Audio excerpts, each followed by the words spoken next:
قسم قسم کے لوگ قسم قسم سے جی رہے، قسم قسم کی طرح سے کھاتے پیتے سب کو معلوم۔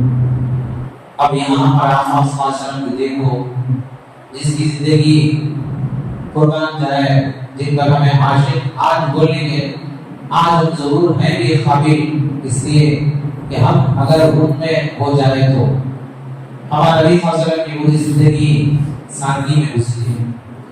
بادشاہ رہنے کا سادگی رہنا بڑی چیز، کہیں سے آ کر بھی فقیر رہنا ایک بڑی چیز بولیں گے، وہ چیز کچھ ہمارے آقا صلی اللہ علیہ وسلم فرماتے ہیں الفقر فقری، کوئی دنیا میں آج تک ایسا بولا ہے تو نہیں سمجھو کہ وہ اللہ کے نبی صلی اللہ علیہ وسلم کا عاشق بولے گا، دوسرا کوئی بھی بولنے مجال نہیں ہو۔ گنپتی کروڑپتی بول دیا تو اس کے دل میں دنیا کی حیثیت نہیں، آقا صلی اللہ علیہ وسلم کی محبت یا دنیا سے وہ زہد بولے بیزار ہو کر دنیا کو چھوڑ کر اپنے آپ کو معمولی سا بنانا چاہتا، اسے وہ چاہتا ہوں کیا بول کر فقیر رہنا میری شان ہے۔ کون سی بولے گی فقیر رہنا مجھے پسند بولے تو، امیر غریب کا جیسا رہنا ہو تو یہ ہونے کی بات کیا۔ آج کے زمانے میں پینے کا پانی ہے نا کروڑوں کے حساب سے پیسہ ہوتا ہے۔ ابھی سنا میں ایکٹر صاحب پیتے سو پانی ان کا بندہ ایک 4 باٹل معاملے میں مل گئے تو 4 لاکھ روپے پانی کا بیٹر ہمیں بھی زبانی کو بھی انہیں بھی زبانی پانی کو اچھی لیکن کیا ہے ایسی چیزوں میں ویسے کہتے ہیں ہمیں معمولی پھل ہمارا جو ہندوستان کا جسے بولنے کے لیے اپنا شرم بھی آتی، بولنے تو ہوتا بھی نہیں، وہ نبی سے کپڑے کو لوگ بتاتے اس کی گھوٹی کی قیمت کی یہ وہ بول کر اسے پھر سے کپڑا میں شان و شوکت سمجھتا، وہ کپڑا دے دو کتنے غریبوں کو گھر بیٹھے ہیں، کتنے غریبوں کے گھر کروڑوں کے حساب سے آج کا جو پیم پہنتا سو کپڑے اب غریب میں ابھی بولیں گے اسی میں مالدار کو فقیر ہوا ہے نا، وہ فقیروں کا اپنا فقیر کرتے تھے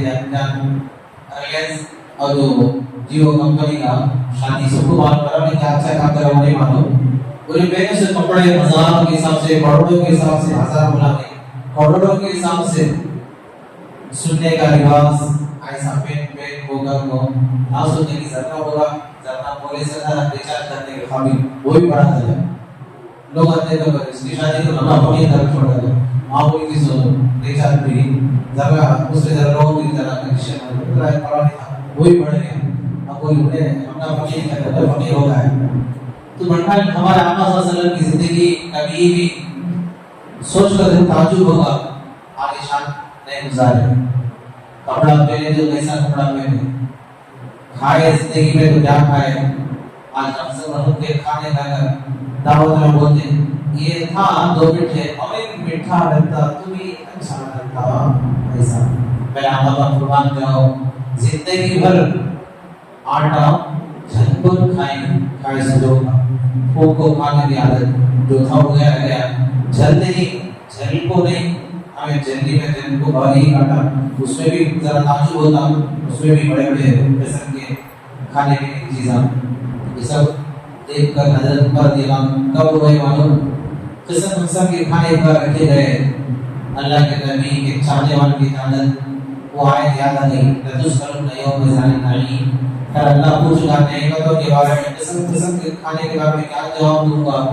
یہ سوال ان کے دل میں ہے۔ ہمیں کھاتے بھی بیکار کرتے بھی لیتے بھی سوچو کسی کا کسی کو ہو سکتا تھا ایسا بیکار کر دیے، تو ہمارا سوچ یہ سوچنا پڑا کوئی زندگی میں ایسی زندگی گزارے جو شان و شوکت کے ساتھ فقیر پسند اس لیے کہ وہ مانو کہ امیری کوئی چیز نہیں، ان کے چچا نکاح کرتے ہوئے خطبہ پڑھے، وہ خطبے میں اپنے بھتیجے کی تعریف کیا کر رہے ہیں ابو طالب میرا بھتیجا ایسا نوجوان جو عرب کے اندر خود بھی سب لے سکتا، ہاں اس کے پاس ایک کمی ہے، وہ کمی کیا؟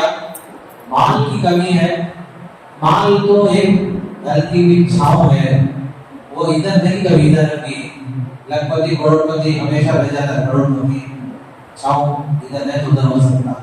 इसलिए आका सल्लल्लाहु की सीरत है, हमारा अकीदा ये होगा कि आका जिंदगी बादशाहत की जिंदगी को भी फकीरी को पसंद करे और शान से बोले अल फक्र फकीरी को कर। तो उसकी मानने वाला में अपने पैसों को बेकार खाने पीने में बैठने उठने में सोच समझ कर करो। महात्मा की सुन्नत कभी कभार हम खलीफा होकर कपड़े पैबंद लगा कर पहने होते। हमारी जिंदगी में पहने ही कपड़े का तो गरीबी थी तब, अमीर आने के बाद कपड़े पहनो, वो सदका करना दूसरे दस्ते थे।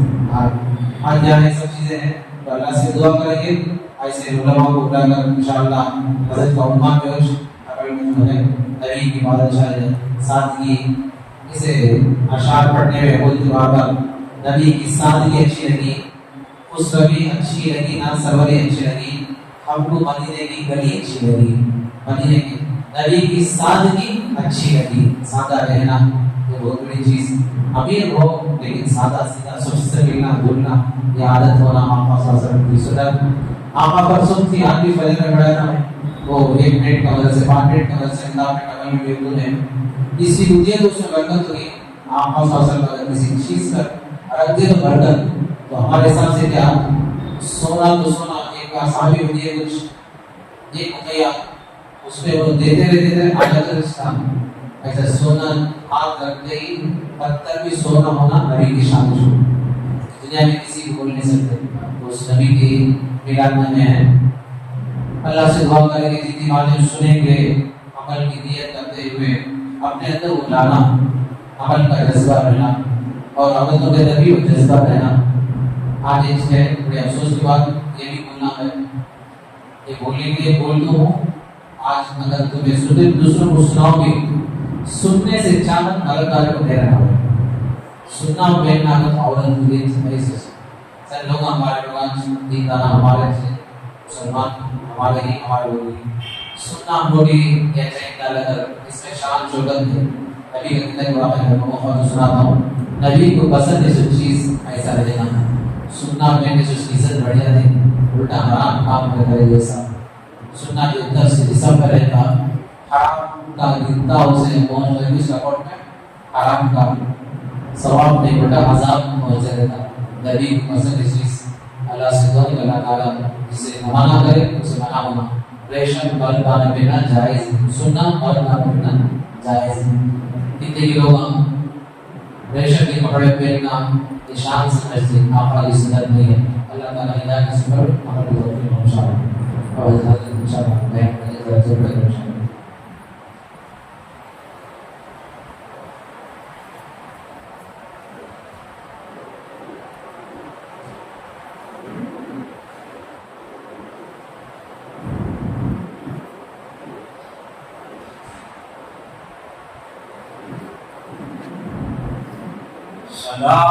सलामुल्लाह सलामुल्लाह अला ताहा रसूलिल्लाह, सलामुल्लाह सलामुल्लाह अला यासीन हबीबिल्लाह, तवस्सलना बिस्मिल्लाह व बिल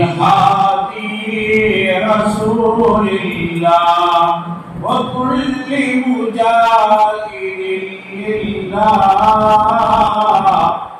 بأهل البدر يا الله، صلاة الله سلام الله على طه رسول الله، صلاة الله سلام الله على ياسين حبيب الله، على ياسين حبيب الله.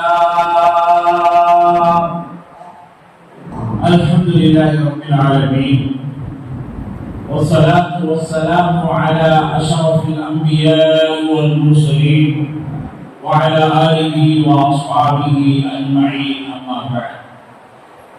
قال الله تعالى في القرآن العظيم والفرقان المجيد: أعوذ بالله من الشيطان الرجيم بسم الله الرحمن الرحيم ولو كنت فظا غليظ القلب لانفضوا من حولك فاعف عنه واستغفر لهم وشاورهم في الأمر فإذا عزمت فتوكل على الله إن الله يحب المتوكلين.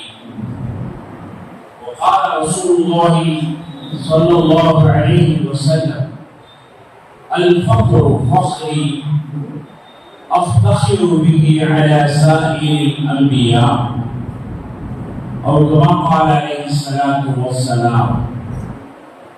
பெரியவரும் கருணையினால் பேருவகை காக்குவரும் பேரருளாளர் எல்லாம் வல்ல அல்லாஹ்வுக்கு கூடான கோடி புகழனை. வையகம் வழி நடக்க வல்ல அல்லாஹ்வின் பாதனை தன்னடையாக்கி சென்ற நற்குணத்தின் தாயகம் நம் நபிகள் நாயகம் ஸல்லல்லாஹு அலைஹி வஸல்லம் அன்னவர்கள் மீது அன்னவர்களின் சத்திய வழியை நடுவாது பின்பற்றிய சத்திய சஹாபாக்கள், தாபிஈன்கள், தபு தாபிஈன்கள், சித்தீகீன்கள், சுஹதாக்கள், சாலிஹீன்கள், நாதாக்கள், நல்லோர்கள், நம்முடைய வாழக்கூடிய பெரியோர்கள், சகோதரர்கள், சகோதரிகள், சிறார்கள், உலமா பெருமக்கள் அத்தனை பேருக்கும் எல்லாம் உள்ள அல்லாஹ்வின் கருணையும் கரிசனமும் பேரன்பும் பேரருளும் என்றென்றும் நின்று நிலவட்டுமாகுக. வாழ்காலமெல்லாம் லா இலாஹ இல்லல்லாஹ் முஹம்மதுர் ரசூலுல்லாஹ் என்ற திருக்கலிமாவை ஓதி அமல் செய்து பாக்கியங்களில் பெரும் பாக்கியமான திரு காபா ஷரீஃபை சந்தித்து ஹஜ் செய்யக்கூடிய பெரும்பாக்கியம். மதியமானதற்கு நேரடியாக சென்று நாயக திருமேனி ஸல்லல்லாஹு அலைஹி வஸல்லம் அன்னவர்களை புனிதர்கள் பூத்து குழுந்தும் புனிதர்கள் ரௌதா ஷரீஃபுக்கு முன்னால் நின்று அஸ்ஸலாமு அலைக்க யா ரசூலல்லாஹ், அஸ்ஸலாமு அலைக்க யா ஹபீபல்லாஹ், அஸ்ஸலாமு அலைக்க யா ரஹ்மத்தல் லில் ஆலமீன் என்று முகக்கண்ணை கொண்டு நேரடியாக சலாம் சொல்லக்கூடிய பெரும் பாக்கியத்தை அல்லாஹ் ஜல்ல ஷானஹு தஆலா நம் அனைவருக்கும் நிறைவாக தந்தருள்வானாக. அன்பிற்குரிய அல்லாஹ்வின் நல்லடியார்களே, இந்த ஆரணி கல்ச்சரையுடைய கண்ணியத்திற்குரிய இமாம் மௌலானா மௌலவி ஹாஃபிஸ் முஹம்மது முகர்ரம் ரஷாதி ஹஜரத் அவர்களே, ஆரணி பெரிய பள்ளிவாசலுடைய இமாம் மௌலானா மௌலவி ஹாஃபிஸ் வாலி முஹம்மது இலியாஸ் இமாமி ஹஜரத் அவர்களே, மற்றும் இந்த மஸ்ஜிதுடைய கண்ணியத்திற்குரிய முத்தவல்லி சாஹிப் அவர்களே, செயலாளர் சாஹிப் அவர்களே, பொருளாளர் சாஹிப் அவர்களே, மற்றும் இம்மஸ்ஜிதுடைய நிர்வாக பெருமக்களே, இம்மஸ்ஜிதை சிறப்பித்துக் கொண்டிருக்கக்கூடிய ஜமாத் பெருமக்களே, சிறார்களே, நம்மையெல்லாம் பெற்றெடுத்த போற்றுதலுக்குரிய தாய்மார்களே, உங்கள் அத்தனை பேருக்கும் என் நெஞ்சத்திலே முகிழ்த்து வரக்கூடிய சலாமிலே சமர்ப்பிக்கின்றேன். அஸ்ஸலாமு அலைக்கும் வரஹ்மத்துல்லாஹி வபரகாத்துஹு. அன்புக்குரியவர்களே, நம் உயிர் மேலான கண்மணி நாயகம் ஸல்லல்லாஹு அலைஹி வஸல்லம் அன்னவர்களுக்கு 12 நாட்கள் விழா எடுத்திருக்கிறோம். அவர்களுடைய பரிசுத்தமான வாழ்க்கையை, அவர்களை நமக்கு விட்டு சென்ற வாழ்க்கை முறைகளை அலசி பார்ப்பதற்காக வேண்டி, அதை நம்முடைய வாழ்க்கையை கொண்டு வருவதற்காக வேண்டி, நாமும் பெருமானா ஸல்லல்லாஹு அலைஹி வஸல்லம் அன்னவர்களுடைய வழிமுறை வாழ்வதற்காக வேண்டி, அந்த சுன்னத்தான வாழ்க்கையை நம்முடைய வாழ்க்கையிலே கொண்டு வந்து நம்முடைய வலிகமான வாழ்க்கையை, ஒரு சத்தான வாழ்க்கையை சுத்தமான வாழ்க்கையாக ஆக்குவதற்காக வேண்டி, அதை திருப்புவதற்காக வேண்டி, நம்முடைய வாழ்க்கையை திருத்துவதற்காக வேண்டி 12 நாட்கள் அருமைநாயகம் ஸல்லல்லாஹு அலைஹி வஸல்லம் அன்னவர்களுடைய உலக போற்றும் பரிசுத்தமான வாழ்க்கையின் தகவல்களை, அந்த வாழ்க்கையின் வழிமுறைகளை ஒவ்வொரு நாளும் ஆயுள் பெருமக்களால் எடுத்துச் சொல்லப்பட்டு நம்முடைய நினைவிலே கொண்டு வந்து நம்முடைய வாழ்க்கையை அதை ஒட்டி நடப்பதற்காக வேண்டி, அதை எடுத்து நடப்பதற்காக வேண்டி ஆர்மி பெருஞ்செல்லையுடைய இந்த நிர்வாகம் ஏற்பாடு செய்திருக்கு என்று சொன்னால் இது மிகவும் பாராட்டக்கூடிய விஷயம், மிகவும் பலனுள்ள விஷயம். ஒவ்வொரு வருடமும் அருமைநாயகம் ஸல்லல்லாஹு அலைஹி வஸல்லம் அன்னவர்களுடைய பரிசுத்தமான பண்பட்ட வாழ்க்கையை நாம் தெரிந்து கொண்டால், நாம் வாழ்கின்ற பொழுது எந்த தன்மாற்றமும், எந்த ஒரு குழப்பமும், எந்த ஒரு விருப்பமும் நம்மிடையே ஏற்படாது. அப்படியே ஏற்பட்டால் அதற்கு தீர்வுகள் கிடைக்கும். இதுதான் உண்மை, இதுதான் சரியானது என்று நம்மை நாமே பரிசுத்து பார்க்கக்கூடிய, நம்முடைய பயான் செய்யக்கூடிய ஆய்வுகள் சொன்னார்களே என்று எடுத்து பார்க்கக்கூடிய, பிரித்து பார்க்கக்கூடிய ஒரு உண்மை நிலை நமக்கு வந்து, அதன் அடிப்படையில் நீங்கள் இந்த திருச்செல்லை மஹல்லாவிலே ஒவ்வொரு ஆண்டும் அருமைநாயகம் ஸல்லல்லாஹு அலைஹி வஸல்லம் அன்னவர்களுடைய வாழ்க்கையை நீங்கள் திருப்பி பார்ப்பதற்காக வேண்டி, அவருடைய வாழ்க்கையிலே நடந்த நிகழ்வுகளை, அவர்கள் எடுத்துக்காட்டிய சுன்னத்துகளை, நடைமுறைகளை பரிசீலித்து பார்ப்பதற்காக வேண்டி, அதை ஆய்வு செய்து பார்ப்பதற்காக வேண்டி, நம்முடைய சிந்தனைகளை திரும்பவும் கொண்டு வருவதற்காக வேண்டி, நம்மை நாமையே நாம் பரிசுத்து, நம்மை நாமையே நாம் சுத்தப்படுத்தி அருமைநாயகம் ஸல்லல்லாஹு அலைஹி வஸல்லம் அன்னவருடைய உம்மத் என்பதை நிரூபிப்பதற்காக வேண்டி இது போன்ற விழாவை நாம் ஏற்பாடு செய்திருப்பதே விழாக்களிலே ஒரு சிறந்த விழா, ஏற்பாடுகளிலே ஒரு சிறந்த ஏற்பாடு. என்று சொன்னால் நபிகள் நாயகம் ஸல்லல்லாஹு அலைஹி வஸல்லம் அன்னவர்கள் 1,00,000க்கும் அதிகமான நபிமார்களிலே இறுதி நபியாக வந்தார். இதற்கு பின்னால் நபி வரப்போவதில்லை. காத்தமும் நபி, நபிமாருடைய இறுதியாக வந்தார்கள். அந்த இறுதி நபியினுடைய உம்மத்தாக, சமுதாயமாக நாம் வாழ்ந்து கொண்டிருக்கிறோம் என்று சொன்னால் இது நம்முடைய கிடைத்த மிகப்பெரிய ஒரு பாக்கியம்.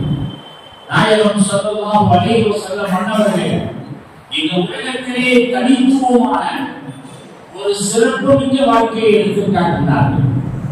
பெருமானார் ஸல்லல்லாஹு அலைஹி வஸல்லம் அவர்கள் சொல்கிறார்கள், அல் ஃபக்ரு ஃபக்ரி அஃப்தஹிரு பிஹி அலா சாயிரில் அன்பியா. எளிமை என் பெருமை, எளிமையை கொண்டு நாம் பெருமை அடைகிறேன். எல்லா நபிமார்களை விட எளிமையான வாழ்க்கையை வாழ்ந்தான், அதன் மூலமாக சிறப்படைகிறேன், அதன் மூலமாக நான் கண்ணியம் பெறுகிறேன். நாயகம் ஸல்லல்லாஹு அலைஹி வஸல்லம் அவர்கள் சொல்லி காட்டியிருக்கிறார். அருமையானவர்களே, ஏழ்மை என்பது வேறு, எளிமை என்பது வேறு. ஏழ்மை என்பது வேறு, எளிமை என்பது வேறு. நபிகள் பெருமான் ஸல்லல்லாஹு அலைஹி வஸல்லம் அவர்கள் ஏழ்மையை விட்டு பாதுகாப்பு தேடினார்கள், ஏழ்மையை வெறுத்தார்கள். ஆனால் எளிமையாக வாழ்வதை விரும்பினார்கள். அல்லாஹ்விடத்தில் எப்படி துஆ செய்தார்கள், அல்லாஹும்ம இன்னி அஊது பிக மினல் குஃப்ரி வல் ஃபக்ரி வல் ஜில்லத்தி வல் கில்லத்தி. யா அல்லாஹ், இறை மறுப்பை விட்டு நான் பாதுகாப்பு தேடுகிறேன். குஃப்ர், இறை மறுப்பை விட்டு நான் பாதுகாப்பு தேடுகிறேன். அதுபோன்று வறுமை வருவதை விட்டு நான் பாதுகாப்பு தேடுகிறேன். இழிவு வருவதை விட்டு நான் பாதுகாப்பு தேடுகிறேன். என்னுடைய பொருளாதாரம் குறைவதை விட்டு பாதுகாப்பு தேடுகிறேன் என்று நபிகள் நாயகம் ஸல்லல்லாஹு அலைஹி வஸல்லம் அவர்கள் ஏழ்மையை விட்டு பாதுகாப்பு தேடினார்கள். ஆனால் எம்பெருமானார் ஸல்லல்லாஹு அலைஹி வஸல்லம் அவர்கள் வாழும் காலமெல்லாம் எளிமையாக இருந்தார். சிம்பிளிட்டி லைஃப், எளிமையான வாழ்க்கையை எடுத்து காட்டினார்கள், பெருமையான வாழ்க்கையை எடுத்து காட்டவில்லை. எம்பெருமானார் ஸல்லல்லாஹு அலைஹி வஸல்லம் அன்னவர்கள் வாழ்கின்ற பொழுது தன்னை எளிமையாக்கிக் கொண்டார்கள். ஏழ்மையாக்கப்படவில்லை. ஏழ்மை என்பது வேறு, எளிமை என்பது வேறு. எம்பெருமானார் ஸல்லல்லாஹு அலைஹி வஸல்லம் அவர்களே தன்னுடைய உடைகளையும் நகைகளையும் பாவனைகளையும் அத்தனை வாழ்க்கையினுடைய தருணங்களையும் ஒரு சாதத்தை ஒரு எளிமையான மனிதராக எடுத்து காட்டினார். கட்டப்புள்ள மனிதராக, பெருமையுள்ள மனிதனாக, ஆர்வமுள்ள மனிதனாக, செருப்புள்ள மனிதனாக எம்பெருமானார் ஸல்லல்லாஹு அலைஹி வஸல்லம் அவர்கள் இன்றைக்குமே தன்னை வெளிப்படுத்தவில்லை. அமெரிக்காவை சார்ந்த பெரும் பணக்காரர், ராக் பெல்லர் என்று சொல்லக்கூடிய பெரும் பணக்காரர், அவரிடத்திலே உதவி கேட்டு சில மனிதர்கள் வருகிறார்கள். அவரிடத்திலே உதவி கேட்டு சில மனிதர்கள் வருகிறார்கள். நேரமோ இரவு நேரம். அவர் எழுதி வைத்து புத்தகத்தை படித்துக் கொண்டிருக்கிறார். பெரும் பணக்காரர். வந்தவங்க நினைக்கிறாங்க, இவர் விலக்கு போடாம விலக்கு படிச்சிருக்காரு, வெறும் கண்ணனால் வரைக்கு ஒன்றும் கிடைக்காது என்று அவர்கள் நிராசையாகி சரி வந்ததை போய் கேட்டு பார்க்கலாம் சொல்லி ராக் பெல்லருக்கு போய் அவர்கள் உதவி கேட்கிறார். உடனே அவருக்கு ஒரு பெரும் தொகையை எடுத்துக்கொள்கிறார். உங்களுடைய நல்ல காரியத்திற்காக நான் ஒரு பெரும் தொகையை, பெரும் உதவி செய்கிறேன் என்று பெரும் தொகையை எடுத்து கொடுக்கிறார். பெரும் தர்மத்தை செய்கிறார். வந்தவர்கள் அவரிடத்தை ஒரு சந்தேகம் என்று கேட்கிறார். உலக பெரிய பணக்காரர் பெரும் தொகைகளுக்கு கொடுத்திருக்கிறேன், ஆனா விலக்கு கூட போடாம மெழுகுவர்த்தி அவருக்கு படிச்சிருக்கிறேன், என்ன காரணம்?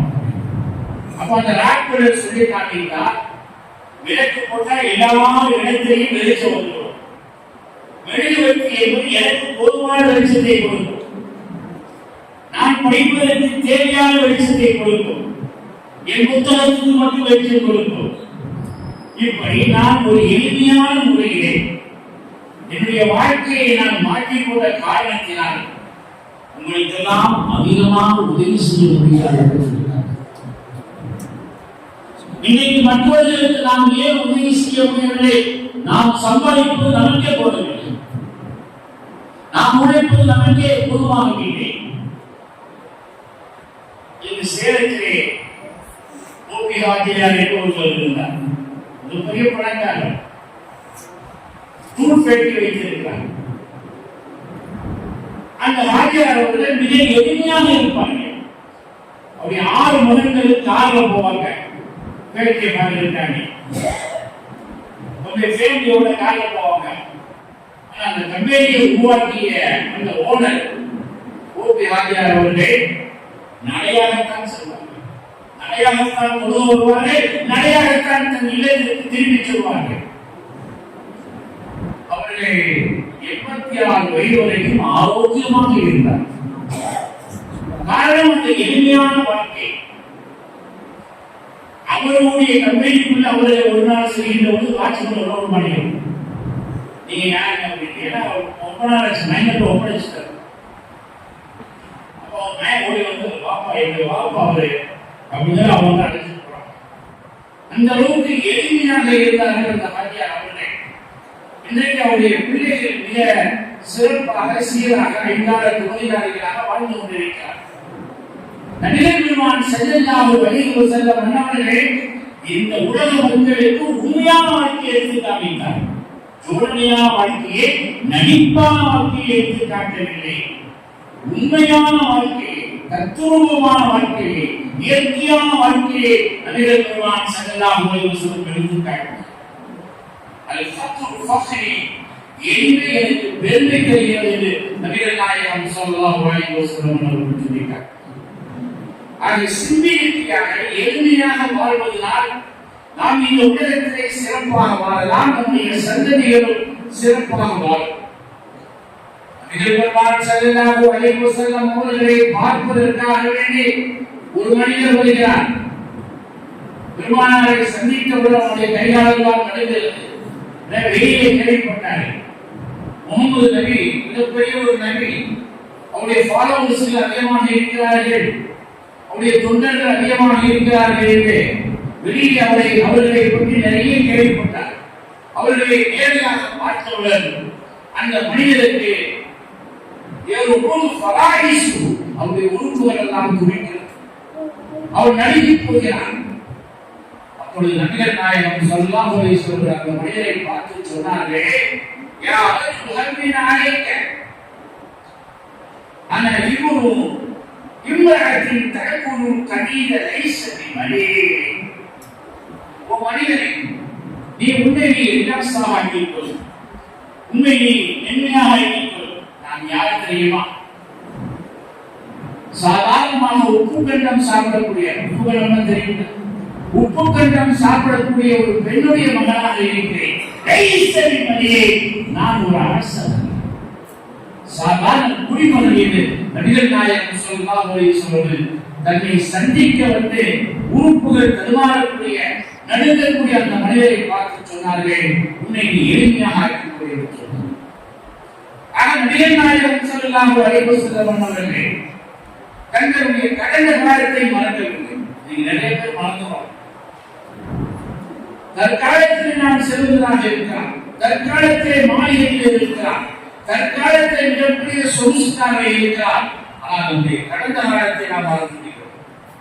நாம் நடந்து வந்த அந்த பாதையை மறந்து விடுகிறோம். நபிகள் நாயகம் ஸல்லல்லாஹு காட்டினார்கள், நான் கடந்து வந்த பாதை என்ன தெரியுமா? என்னுடைய தாயார் ஆமினா உப்பு கண்டம் சாப்பிட்டு வளர்ந்தவர்கள், நானும் அந்த உப்பு கண்டத்தை சாப்பிட்டுத்தான் வளர்ந்தேன்.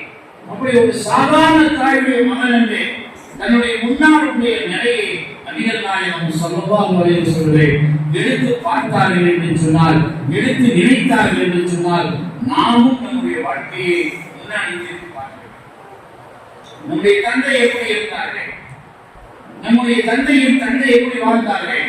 அல்லாஹ் நமக்கு இப்பொழுது செல்வத்தை கொடுத்திருக்கிறார், இப்பொழுது அல்லாஹ் நமக்கு செல்வாக்கை கொடுத்திருக்கிறார் என்ற செருக்கிலே போகாமல், என்ற திமிரிலே போகாமல், நாம் கடந்து வந்த பாதையை நினைத்து நம்மை நன்சாக்கிக் கொள்ளி நம்மை எளிமையாக நம்மை ஆக்கிக் கொள்ள வேண்டும். எளிமையாக நம்மை ஆக்கிக் கொள்ள. நபிகள் நாயகம் ஸல்லல்லாஹு அலைஹி வஸல்லம் அன்னவர்களே தம் வாழும் காலமெல்லாம் எளிமையைத்தான் எடுத்து காண்பித்தார்கள். மக்காவில் இருந்து மதீனாவுக்கு செல்கிறார்கள், ஹிஜ்ரத் பயணத்திற்கு செல்கிறார்கள். அவருடைய தோழர் அபூபக்கர் சித்தீக் ரலியல்லாஹு அவர்களும் உடன் செல்கிறார்கள். இரண்டு ஒட்டகத்திலே செல்கிறார்கள். தனித்தனி ஒட்டகத்திலே சென்று மதீனாவுக்கு போய் இறங்கி விட்டார்கள். ஏற்கனவே ஒரு இஸ்லாத்துக்கு வந்து மதீனாவிலே வசித்துக் கொண்டிருக்கக்கூடிய சஹாபிகள் எல்லாம் நபிகள் நாயகம் ஸல்லல்லாஹு அலைஹி வஸல்லம் அவர்களையும் அவருடைய தோழர் அபூபக்கர் சித்தீக் அவர்களையும் வரவேற்பதற்காக வேண்டி, இஸ்திக்பால் செய்வதற்காக வேண்டி சிறுவர்களிடத்திலே முரசுகளை கொடுத்து, தப்புகளை கொடுத்து நபிகள் நாயகம் ஸல்லல்லாஹு அலைஹி வஸல்லம் அந்த வருகையை எதிர்பார்த்துக் கொண்டிருக்கிறார்கள். மதீனா எல்லை வந்தவுடன் நபிகள் நாயகம் ஸல்லல்லாஹு அலைஹி வஸல்லம் தன்னுடைய ஒட்டகத்திலே இறங்கி நடக்க ஆரம்பித்திருக்கிறார்கள். அடுத்து வந்து அபூபக்கர் சித்தீக் ஒட்டகத்திலே இறங்கின பாட்ட சாட்டமா இருக்காங்க. அபூபக்கர் சித்தீக் மதீனா வாசிகள் அபூபக்கர் சித்தீக் முஸாபா செஞ்சு யா முஹம்மத் என்று அவர்களை அழைக்க ஆரம்பித்திருக்கிறார். அபூபக்கர் சித்தீக் தடுமாறி போனார்.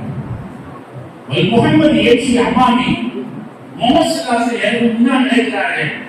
அவர்களை போய் கண்ணியம் செய்கிறது திரும்பி விட்டார்கள். எவ்வளவு ஏற்றி பாருங்கள். மதீனா வாசிகளால் கண்டுபிடிக்க முடியவில்லை. யாரை வரவேற்றார்கள்? அபூபக்கர் சித்தீக் அவர்களை வரவேற்றார்கள். அபூபக்கர் சித்தீக் அவர்களே அல்லாஹ்வுடைய தூதர் எனக்கு முன்னால் நடந்து கொண்டிருக்கிறார்கள், அவர்களை போய் கண்ணியம் செய்யுங்கள் என்று சொன்னார்கள். அதற்கு பிறகு மதீனா வாசிகள் பெருமானார் ஸல்லல்லாஹு அலைஹி வஸல்லம் அவர்களை முஸாபஹா செய்து, முஆனகா செய்து, சிறுவர்கள் மூலமாக தஃப்களை அடித்து, பாடல்களை படித்து வரவேற்று மதீனாவுக்கு அழைத்து சென்றார்.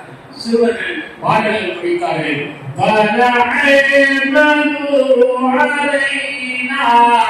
من ثنيات الوداع وجب الشكر علينا ما دعا لله داعي أيها المبعوث فينا جئت بالأمر المطاع جئت المدينة مرحبا يا خير داعي அவர்களை கீதங்கள் படித்து நபி ஸல்லல்லாஹு அலைஹி வஸல்லம் அவர்களை வரவேற்றார். இந்த அடிப்படையில் தான் பயானுக்கு முன்னாடி கீதம் படிக்கப்படும். இது ஒரு சுன்னத்.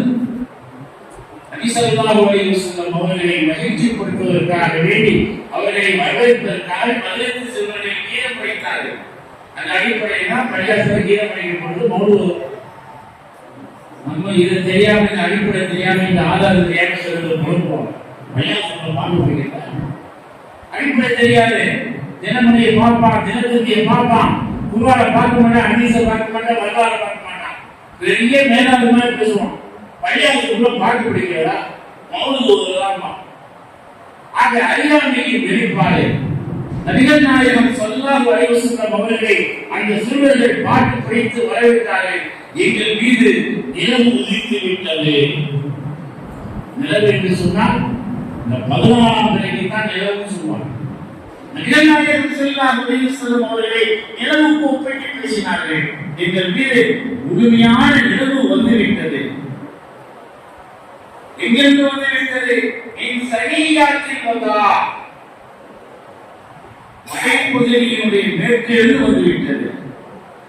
மதினாவுக்குள்ள போனா அந்த காலத்துல மலைப்பகுதி வந்து மேலாது, மேற்கு போய் மதினாவுடைய அடுத்து அவர்கள் சொன்னார்கள், ஐயர்கள் மபூஸ் ஃபீனா, எங்களிலே நபியாக அனுப்பப்பட்டவரே, வஜப ஷுக்ரு அலைனா, எங்கள் மீது நன்றி செய்வது வாஜிபாக ஆகிவிட்டது. எங்களுக்கு நீங்க நன்றியா வந்துட்டீங்க, இந்த வந்ததுக்காக அந்த ஷுக்ர் செய்வது, நன்றி செய்வது எங்கள் மீது கட்டாயமாகிவிட்டது. அடுத்து சொன்னாரே, ஜித்த ஷரஃபத்தில் மதீனா, ஜித்த ஷரஃப் ஐயுல் மப்ஊஸ் ஃபீனா, எங்களிலே அனுப்பப்பட்டவரே, ஜித்த பில் அம்ரில் முத்தா, நீ ஒரு நல்ல ஒரு விஷயத்தை கொண்டு வந்திருக்கிறீர்கள். நாங்கள் நாம் கட்டுப்படக்கூடிய, கட்டுப்பட்டு வாழக்கூடிய ஒரு விஷயத்தை நீங்கள் கொண்டு வந்திருக்கிறீர்கள். ஜித்த ஷரஃபத்தில் மதீனா, இந்த மதீனமான நகரத்தில் நீங்கள் சிறப்பு தந்திருக்கிறீர்கள். இந்த மதீனமான நகரத்தில் நீங்கள் சிறப்பு தந்திருக்கிறீர்கள். மர்ஹபா யா கைர் தாஇ, நன்மையின் பக்கம் அழைக்கக்கூடியவரே, உங்களுக்கு வாழ்த்து உண்டாவதாக, உங்களுக்கு வரவேற்பு உண்டாவதாக என்று அந்த மதீனத்து சிறுவர்கள் தஃபடித்துக் கொண்டு பெருமானார் ஸல்லல்லாஹு அலைஹி வஸல்லம் அவர்களை வரவேற்றார்கள். இந்த தஃபடிக்கக்கூடிய பழக்கம் அந்த காலத்துல முஸ்லிம்கள்ட்ட நிக்காவுடைய நேரங்கள் இருந்துச்சு. மாப்பிளைய குதிரையை ஏற்றிட்டு தஃபடிக்கு போறாங்க, எல்லாம் சுன்னத்து. இன்னைக்கு நிறைய பேர் சுன்னத்து எது விதத்து எது தெரியாம ஒரே குழப்பம் தான், வாயத்தை வந்தாலே குழப்பம் தான். இப்ப எல்லாம் தெரிஞ்சு பெரிய மேலாவி மாதிரி, பெரிய ஆயுள் மாதிரி வாயத்தை வந்தாலே குழப்பம் தான். எதையுமே இல்லை இல்லம்மா. சினிமாவை பத்தி நல்லா தெரிஞ்சிருப்பான், தீனை பத்தி தெரிஞ்சிருக்க மாட்டான். தீனை வந்து குழப்பம் மாப்பிள்ளையை தப்படிச்சு கொண்டு வராங்க. இதெல்லாம் சுன்னத்து. நபிகள் நாயகம் ஸல்லல்லாஹு அலைஹி வஸல்லம் காலத்திலே சஹாபாக்கள் செய்த சுன்னத்து. நீங்க வந்து அதை விட்டு போச்சு. ஆனா அந்த தஞ்சாவூர் பகுதியில் இன்னும் இருக்கு. மாப்பிள்ளையை தப்படிச்சு தான் கொண்டு வருவாங்க. இஸ்லாமிய பாடல்கள் படித்து அந்த மாப்பிள்ளையை உற்சாகப்படுத்தி மாப்பிள்ளையை பள்ளியாசல் கொண்டு வந்து உட்கார வச்சு அவர்களுக்கு சந்தோஷப்படுத்தி நிக்காக முடிச்சு வைப்பாங்க. இந்த பகுதியில் இருக்கா எல்லாம் போச்சு, எல்லாம் பிதாத்துன்னு என்னங்க சுன்னத்தெல்லாம் மௌத்தா போச்சு. சஹாபாக்கள் செய்த சுன்னத்துகள் இன்றைக்கு பல பகுதிகளை விடுபட்டு, காரணம் சில மனிதர்கள், சில ஜாதிகள் இதெல்லாம் இஸ்லாத்தில் இல்லை என்று அவர்கள் சொல்லி நம்ம என்ன செய்து விட்டார்கள். நிறைய சுன்னத்துகளை நம்ம பிடுங்கி விட்டார்கள், ஏற்பு விட்டார்கள். அருமையானவர்களே, நபிகள் நாயகம் ஸல்லல்லாஹு அலைஹி வஸல்லம் அவர்கள் மக்காவிலிருந்து மதீனாவுக்கு போய் இறங்கியவுடன் தஃபடித்துக் கொண்டு, தஃப்னால சலஞ்சல் போட்டார், சலஞ்சல் இல்லாமல் தான் சொல்லுவாங்க. தஃபடித்துக் கொண்டு அந்த பெருமானார் ஸல்லல்லாஹு அலைஹி வஸல்லம் அவர்களையும் அவருடைய நண்பரையும் வரவேற்று மதீனாவுக்கு அழைத்துச் சென்றார்கள். ஆக தஃபடித்து பெரியவர்களை வரவேற்று அவர்களை கண்ணியம் செய்வது இஸ்லாத்திலே ஒரு சுன்னத். நீங்க அந்த சுன்னத் இருக்கா இல்லையே? நம்ம மஸ்ஜிதுக்கு ஒரு ஷேக் வந்தாலும் தஃபடிச்சு வரவேற்போம், பெரியவங்க வந்தாலும் வரவேற்போம். இதெல்லாம் சுன்னத். நீங்க எதுக்கெடுத்தாலும் விதத்துக்கு அர்த்தம் தெரியாம பேசிக்கொண்டு ஆனால் நம்முடைய சிறந்த மார்க்கத்தை சீரழிந்த மார்க்கமாக இன்றைக்கு நாம் பேசிக் கொண்டிருக்கிறோம். அருமையானவர்களே, நபிகள் நாயகம் ஸல்லல்லாஹு அலைஹி வஸல்லம் அவர்களே வாழ்கின்ற பொழுது மிக எளிமையாக வாழ்ந்தார். ஸல்லல்லாஹு அலைஹி வஸல்லம் அவர்களே இல்லத்திலே 3 மாதங்கள் அடுப்பே மிக எளிமையாக இருந்தார்கள். அவர்களுக்கு சாப்பாடு பேரிச்சம்பழமும் தண்ணீரும், அல் அஸ்வதான் 2 கருப்பு வஸ்துக்கள், பேரிச்சம்பழமும் தண்ணீரும். பக்கத்து வீட்டிலே நபிகள் நாயகம் ஸல்லல்லாஹு அலைஹி வஸல்லம் தன்னுடைய ஒட்டகத்தை கொடுத்து வைத்திருந்தார்கள். அந்த ஒட்டகத்திலிருந்து சஹாபாக்கள் பால் கறந்து கொடுப்பார்கள். அதை நாயகம் ஸல்லல்லாஹு அலைஹி வஸல்லம் அருந்துவார்கள். 3 மாத காலம் பெருமானார் ஸல்லல்லாஹு அலைஹி வஸல்லம் வீட்டிலே அடுப்பு எரியவில்லை. எவ்வளவு எளிமையாக வாழ்ந்தார். நீங்க நம்ம 3 நாள் அடுப்பு எரியலன்னா நம்ம வீடு ஆகும். அதோடு ரொம்ப சிரமமாய். ஆனா அல்லாஹ்வின் தூதர் அருமைநாயகம் ஸல்லல்லாஹு அலைஹி வஸல்லம் அவர்கள் இந்த தீனுடைய பணியிலே ஈடுபட்ட காரணத்தினால் வீட்டை பார்க்கவில்லை, வீட்டினுடைய வசதியை பார்க்கவில்லை.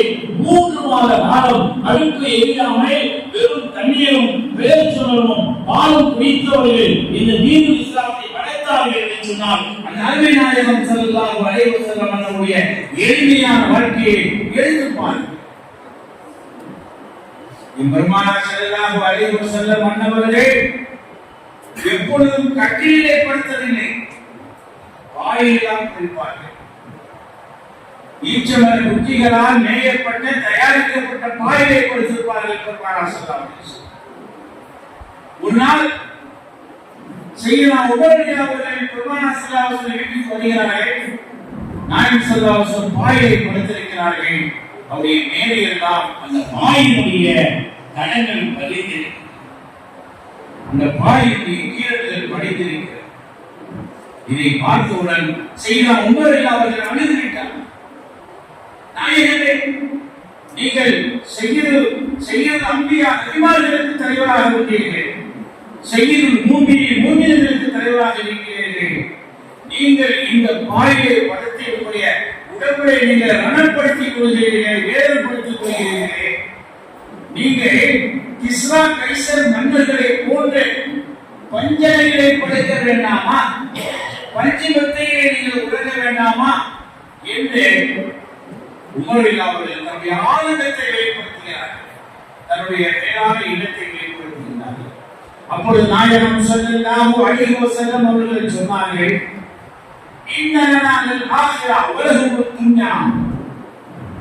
அந்த நெத்தையை படைக்கக்கூடியவர்களுக்கு உலகம் இருக்கிறது, நமக்கு மறுமைதான் இருக்கிறது. நான் மறுமையை நினைத்து நான் சாதாரண பாயிலை உறங்கிக் கொண்டிருக்கிறேன் என்று நபிகள் நாயகம் ஸல்லல்லாஹு அலைஹி வஸல்லம் தன்னுடைய எளிமையான வாழ்க்கையை எடுத்துக் காட்டினார். அவர் பெருமானார் ஸல்லல்லாஹு அலைஹி வஸல்லம் வாழ்கின்ற போது ஒரு சாதாரண நிலையை தான் வாழ்ந்தார்கள்.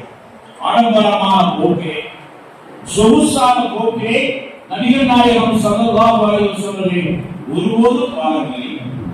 பெருமானார் ஸல்லல்லாஹு அலைஹி வஸல்லம் அன்னவர்கள் தோழர்களோடு இருக்கின்ற பொழுது தான் தலைவர் என்று ஒதுங்கி இருக்கவில்லை, தானும் பணி செய்தார். ஒரு பயணத்திலே சஹாபாக்களோடு செல்கிறார்கள், ஒரு இடத்திலே தங்குகிறார்கள்.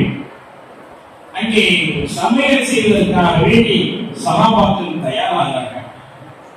தாங்கள் அழைத்து சென்ற ஒரு ஆட்டை ஒரு சாமி அறுக்கிறார்கள், இன்னொரு சாமி தோலை உரிக்கிறார்கள், இன்னொரு சாமி கையை வைக்கிறார்கள். இப்படி ஒவ்வொருத்தரும் ஒரு வேலையை ஈடுபடுகிறார்கள். நபிகள் நாயகம் ஸல்லல்லாஹு அலைஹி வஸல்லம் சொன்னார்கள், அலைஹி ஜம்முல் ஹைதா, சமைப்பதற்கு விறகை எடுத்து வருவது என்னுடைய பொறுப்பு என்று நபிகள் நாயகம் சொல்லுகிறார்கள். சஹாபாக்கள் சொன்னாங்க, அல்லாஹ்வுடைய திருத்தூதரே, அல்லாஹ்வுடைய ரசூலே, நீங்கள் ஓய்வாக உட்காருங்க, நாங்க அதை பார்த்துக்கிறோம், நாங்க போய் வேலை புரிகிறோம். ஸல்லல்லாஹு அலைஹி வஸல்லம் அவர்கள் அப்பொழுது சொன்னார்கள், இன்னல்லாஹ் யக்ரஹு மின் இபாதிஹி முத்தமய்யிஸா பைன அஸ்ஹாபிஹி, நிச்சயமாக அல்லாஹ் ஒரு அடியாரை வெறுக்கிறான். எந்த அடியார் தெரியுமா? தன்னுடைய தோழர்களுக்கு மத்தியிலே தனக்கு தனித்துவத்தை எடுத்துக் கொள்கிறார்கள். தான் எந்த வேலையில் ஈடுபடாமல் அவங்களே செய்யக்கூடிய அடித்தவர்களே ஏறிக்கொண்டு தனித்து நிற்பதை யார் விரும்புகின்றாரோ அந்த அடியாரை அல்லாஹ் வெறுக்கிறான். நான் அல்லாஹ் பிரியப்படக்கூடிய அடியார் ஆகணும், நானும் ஒரு வேலை செய்யறேன் அப்படி காட்டுக்குள்ளே சென்று விரைவுகளை பொறுப்பு வந்து சகாபாக்கள் கொடுத்தார்கள் என்று நாம் பார்க்கிறோம் என்று சொன்னார். நாயகத்தினுடைய அந்த சமூக பணி எந்த அளவுக்கு இருந்திருக்கிறது, சமூகத்தோடு ஒட்டியே இருந்தார், சமூகத்தோடு தனித்து இருக்கவில்லை, சமூகத்துடைய வேலைகளை பங்களித்துக் கொண்டார்கள் நாயகம் சொல்லுவோம். ஆக எம்பெருமானார் ஸல்லல்லாஹு அலைஹி வஸல்லம் மன்னர்களே வாழ்கின்ற பொழுது சமூகத்தின் மீது அக்கறை கொண்டிருந்தார்கள். எல்லா சஹாபாக்களும் பிற்காலத்துல வசதி ஆயிட்டாங்க. ஆரம்ப காலத்தில் ஏழைகளாக இருந்தாங்க, பிற்காலத்துல வசதி ஆயிட்டாங்க. பெரும்பாலான சஹாபாக்கள் ஜகாத் கொடுத்தாங்க. மதீனாவுல ஜகாத் வாங்குறதுக்கு ஆளே இல்லை. எல்லா மதீனாவாசிகள் கூட பணக்காராயிட்டாங்க. மதீனாவிலிருந்து ஜகாத் வெளியே இருக்கு. ஆனால் நபி நாயகம் ஸல்லல்லாஹு அலைஹி வஸல்லம் மன்னவர்கள் தங்களுக்கு வரக்கூடிய அந்த அன்பளிப்புகளை, தங்களுக்கு சேரக்கூடிய சொத்துக்களை, செல்வங்களை எல்லாம் அதை உடனே கொண்டு போய் ஏழைகளுக்கு கொடுத்தார். ஒரு வருடம் வரைக்கும் அதை சேமித்து வைக்க மாட்டாங்க. ஜகாத்து கடமையாயிரும். ஒரு வருஷம் ஒரு பொருள் நம்மகிட்ட இருந்தால் ஜகாத் கடமையாயிரும். நபிகள் நாயகம் ஸல்லல்லாஹு அலைஹி வஸல்லம் கால யுன்ஃபிகு அம்வாலஹு قبل أن يحول عليه الحول كان غنيا سائلا ولم يكن فقيرا فاقيا. அனஸில் அவர்கள் சொல்கிறார்கள், நபிகள் நாயகம் ஸல்லல்லாஹு அலைஹி வஸல்லம் அவர்கள் ஒரு வருடம் பூர்த்தியாகும் வரை எந்த செல்வத்தையும் சேர்த்து வைக்க மாட்டார். ஆனால் பெருமானார் ஸல்லல்லாஹு அலைஹி வஸல்லம் ஒரு துறவியான செல்வந்தராக இருந்தார்கள். தேவையாக கூடிய ஏழையாக இருக்கவில்லை, மற்றவர்களுக்கு கேட்கக்கூடிய ஏழையாக பெருமானார் இருக்கவில்லை, துறவியான செல்வந்தராக இருந்தார்கள் என்று அவருடைய பணியாளர் அனஸில் அவர்கள் சொல்கிறார். ஆனால் நாயகம் ஸல்லல்லாஹு அலைஹி வஸல்லம் அவர்கள் ஜகாத் கடமையாவதற்கு முன்னாலேயே அந்த செல்வங்களை ஏழைகளுக்கு போய் கொடுத்தார். ஒரு வருஷம் இருந்தால் ஜகாத் கடமையாகும். உடனே கொண்டு போய் அந்த செல்வத்தை ஏழைகளுக்கு ஒப்படைத்திருவார்கள். இப்படி எம்பெருமானார் ஸல்லல்லாஹு அலைஹி வஸல்லம் அவர்கள் தேவையானவருடைய தேவையை புரிந்து கொண்டார், அறிந்து கொண்டார். இவர்களுக்கு இது தேவை, இவர்கள் வசதி இல்லாமல் இருக்கிறார்கள், இவர்கள் உண்ணக்கூட சரியான உணவு இல்லாமல் இருக்கிறார்கள், குடித்த கூட உடுப்பு இல்லாமல் இருக்கிறார்கள், இவர்கள் ஒரு சாதாரண நிலையில இருக்கிறார்கள் என்று எம்பெருமானார் ஸல்லல்லாஹு அலைஹி வஸல்லம் தனக்கு வரக்கூடிய செல்வங்களை, தனக்கு வரக்கூடிய அன்பளிப்புகளை தோழர்களுக்கு கொண்டு போய் ஒப்படைத்துள்ளார், தோழர்களுக்கு போய் வழங்கியுள்ளார். இன்னைக்கு அந்த நிலை இருக்கா? நம்ம வீட்டுல 10 போர்வை சும்மா கிடைக்கிறது, நம்ம போர்வது 3 போர்வை தான், 7 போர்வை சும்மாவே கிடைக்கும். நம்ம வீட்டுல 10 தலவாணி கிடைக்கிறது, நம்ம பயன்படுத்துறது 3 தலவாணி தான், 7 தலவாணி சும்மாவே கிடைக்கு. ஆனா அதை கொண்டு போய் நம்ம ஏழைகளுக்கு கொடுக்கிறோமா? இல்லையே. நம்ம வீட்டுல எத்தனை பொருட்கள், எத்தனை பாத்திரங்கள் சும்மாவே கிடைக்கிறது, ஓய்வாவே கிடைக்கும். அதை நாமும் பயன்படுத்துறதில்லை, அதை தேவைப்படக்கூடியவர்களுக்கு கொண்டு போய் நாம் சேர்ப்பதும் கிடையாது. நபிகள் நாயகம் ஸல்லல்லாஹு அலைஹி வஸல்லம் அவர்கள் தங்களுக்கு ஜகாத் கடமையாகக்கூடிய அளவுக்கு பொருளாதாரம் சேர்ந்து விட்டால் அது ஒரு வருடம் ஆவதற்கு முன்னாலே நபிகள் நாயகம் ஸல்லல்லாஹு அலைஹி வஸல்லம் தேவையானவர்களுக்கு அந்த பொருளாதாரத்தை சேர்த்தார் என்று சொன்னால் எவ்வளவு ஒரு எளிமையான வாழ்க்கை, எவ்வளவு ஒரு சிம்பிளிட்டி லைஃபை அவர்கள் வாழ்ந்திருக்கிறார். அவர்களுடைய சமுதாயமாக இருக்கக்கூடிய நாம், அவருடைய சரித்திரத்தை பேசக்கூடிய நாம், நம்மிடத்தில் இந்த சிம்பிளிட்டி வாழ்க்கை இருக்கா, இந்த எளிமையான வாழ்க்கை இருக்கா? மேலும் மேலும் சேர்க்கும் தான் நினைக்கிறோமே தவிர தேவையானவர்களுக்கு கொண்டு போய் நம்முடைய செல்வத்தை அவர்களுக்கு கொடுக்கிறோமா, வழங்குகிறோமா எதை பார்க்க வேண்டும். அருமையானவர்களே, நபிகள் பெருமான் ஸல்லல்லாஹு அலைஹி வஸல்லம் அவர்கள் நடக்கின்ற பொழுது கூட மிக எளிமையாக நடப்பார், கம்பீரமாக நடக்க மாட்டார். அனஸ் அவர்கள் சொல்கிறார்கள், கான இதா மஷா தகஃபா கஅன்னமா யஹிது மின் சபபின். நபிகள் நாயகம் ஸல்லல்லாஹு அலைஹி வஸல்லம் நடக்கின்ற பொழுது மிகவும் தலையை குனிந்து கொண்டு நடப்பார்கள். ஒரு மேட்டு பகுதியிலிருந்து கீழே இறங்குவதை போன்று, ஒரு மேட்டு பகுதியிலிருந்து கீழே இறங்கும்போது நம்முடைய பாடி சார்ந்துதான் இருக்கும், நம்முடைய உடல் சார்ந்துதான் இருக்கும். ஒரு மேட்டுப்பகுதியிலிருந்து கீழே இறங்குவதை போன்று நபிகள் நாயகம் ஸல்லல்லாஹு அலைஹி வஸல்லம் தலையை தாழ்த்தியவராக மிக எளிமையாக நடந்து வருவார்கள் என்று அனஸ் ரலியல்லாஹு அன்ஹு சொல்கிறார். ஆக நபிகள் நாயகம் ஸல்லல்லாஹு அலைஹி வஸல்லம் இன்றைக்குமே செருப்போடு நடந்தது கிடையாது, இன்றைக்குமே அவர்கள் திமிராக நடந்தது கிடையாது. மிக பணிவாக மிகவும் எளிமையாக நபிகள் நாயகம் ஸல்லல்லாஹு அலைஹி வஸல்லம் நடந்து வருவார். பெருமானார் ஸல்லல்லாஹு அலைஹி வஸல்லம் அன்னவர்கள் அவர்கள் வஃபாத்தான பொழுது அவர்கள் என்ன விட்டு சென்றார்கள்? நம்ம வஃபாத்தாகும்போது ஏகப்பட்டதை விட்டு போறோம், வீடை விட்டுட்டு போறோம், காரை விட்டுட்டு போறோம், பைக்கை விட்டுட்டு போறோம், பேங்க் பேலன்ஸ் விட்டுட்டு போறோம், எத்தனையோ நகைகளை விட்டுட்டு போறோம். அப்படி விட்டுட்டு போறத பெரிய பெருமையா நினைக்கிறோம். ஆனால் நபிகள் நாயகம் ஸல்லல்லாஹு அலைஹி வஸல்லம் மா தரக்க நபி ஸல்லல்லாஹு அலைஹி வஸல்லம் இன்னா ஸலாஹு வ ஃபضலத்துல் பைதா வ அர்லன் தரக்கஹு ஸதகா.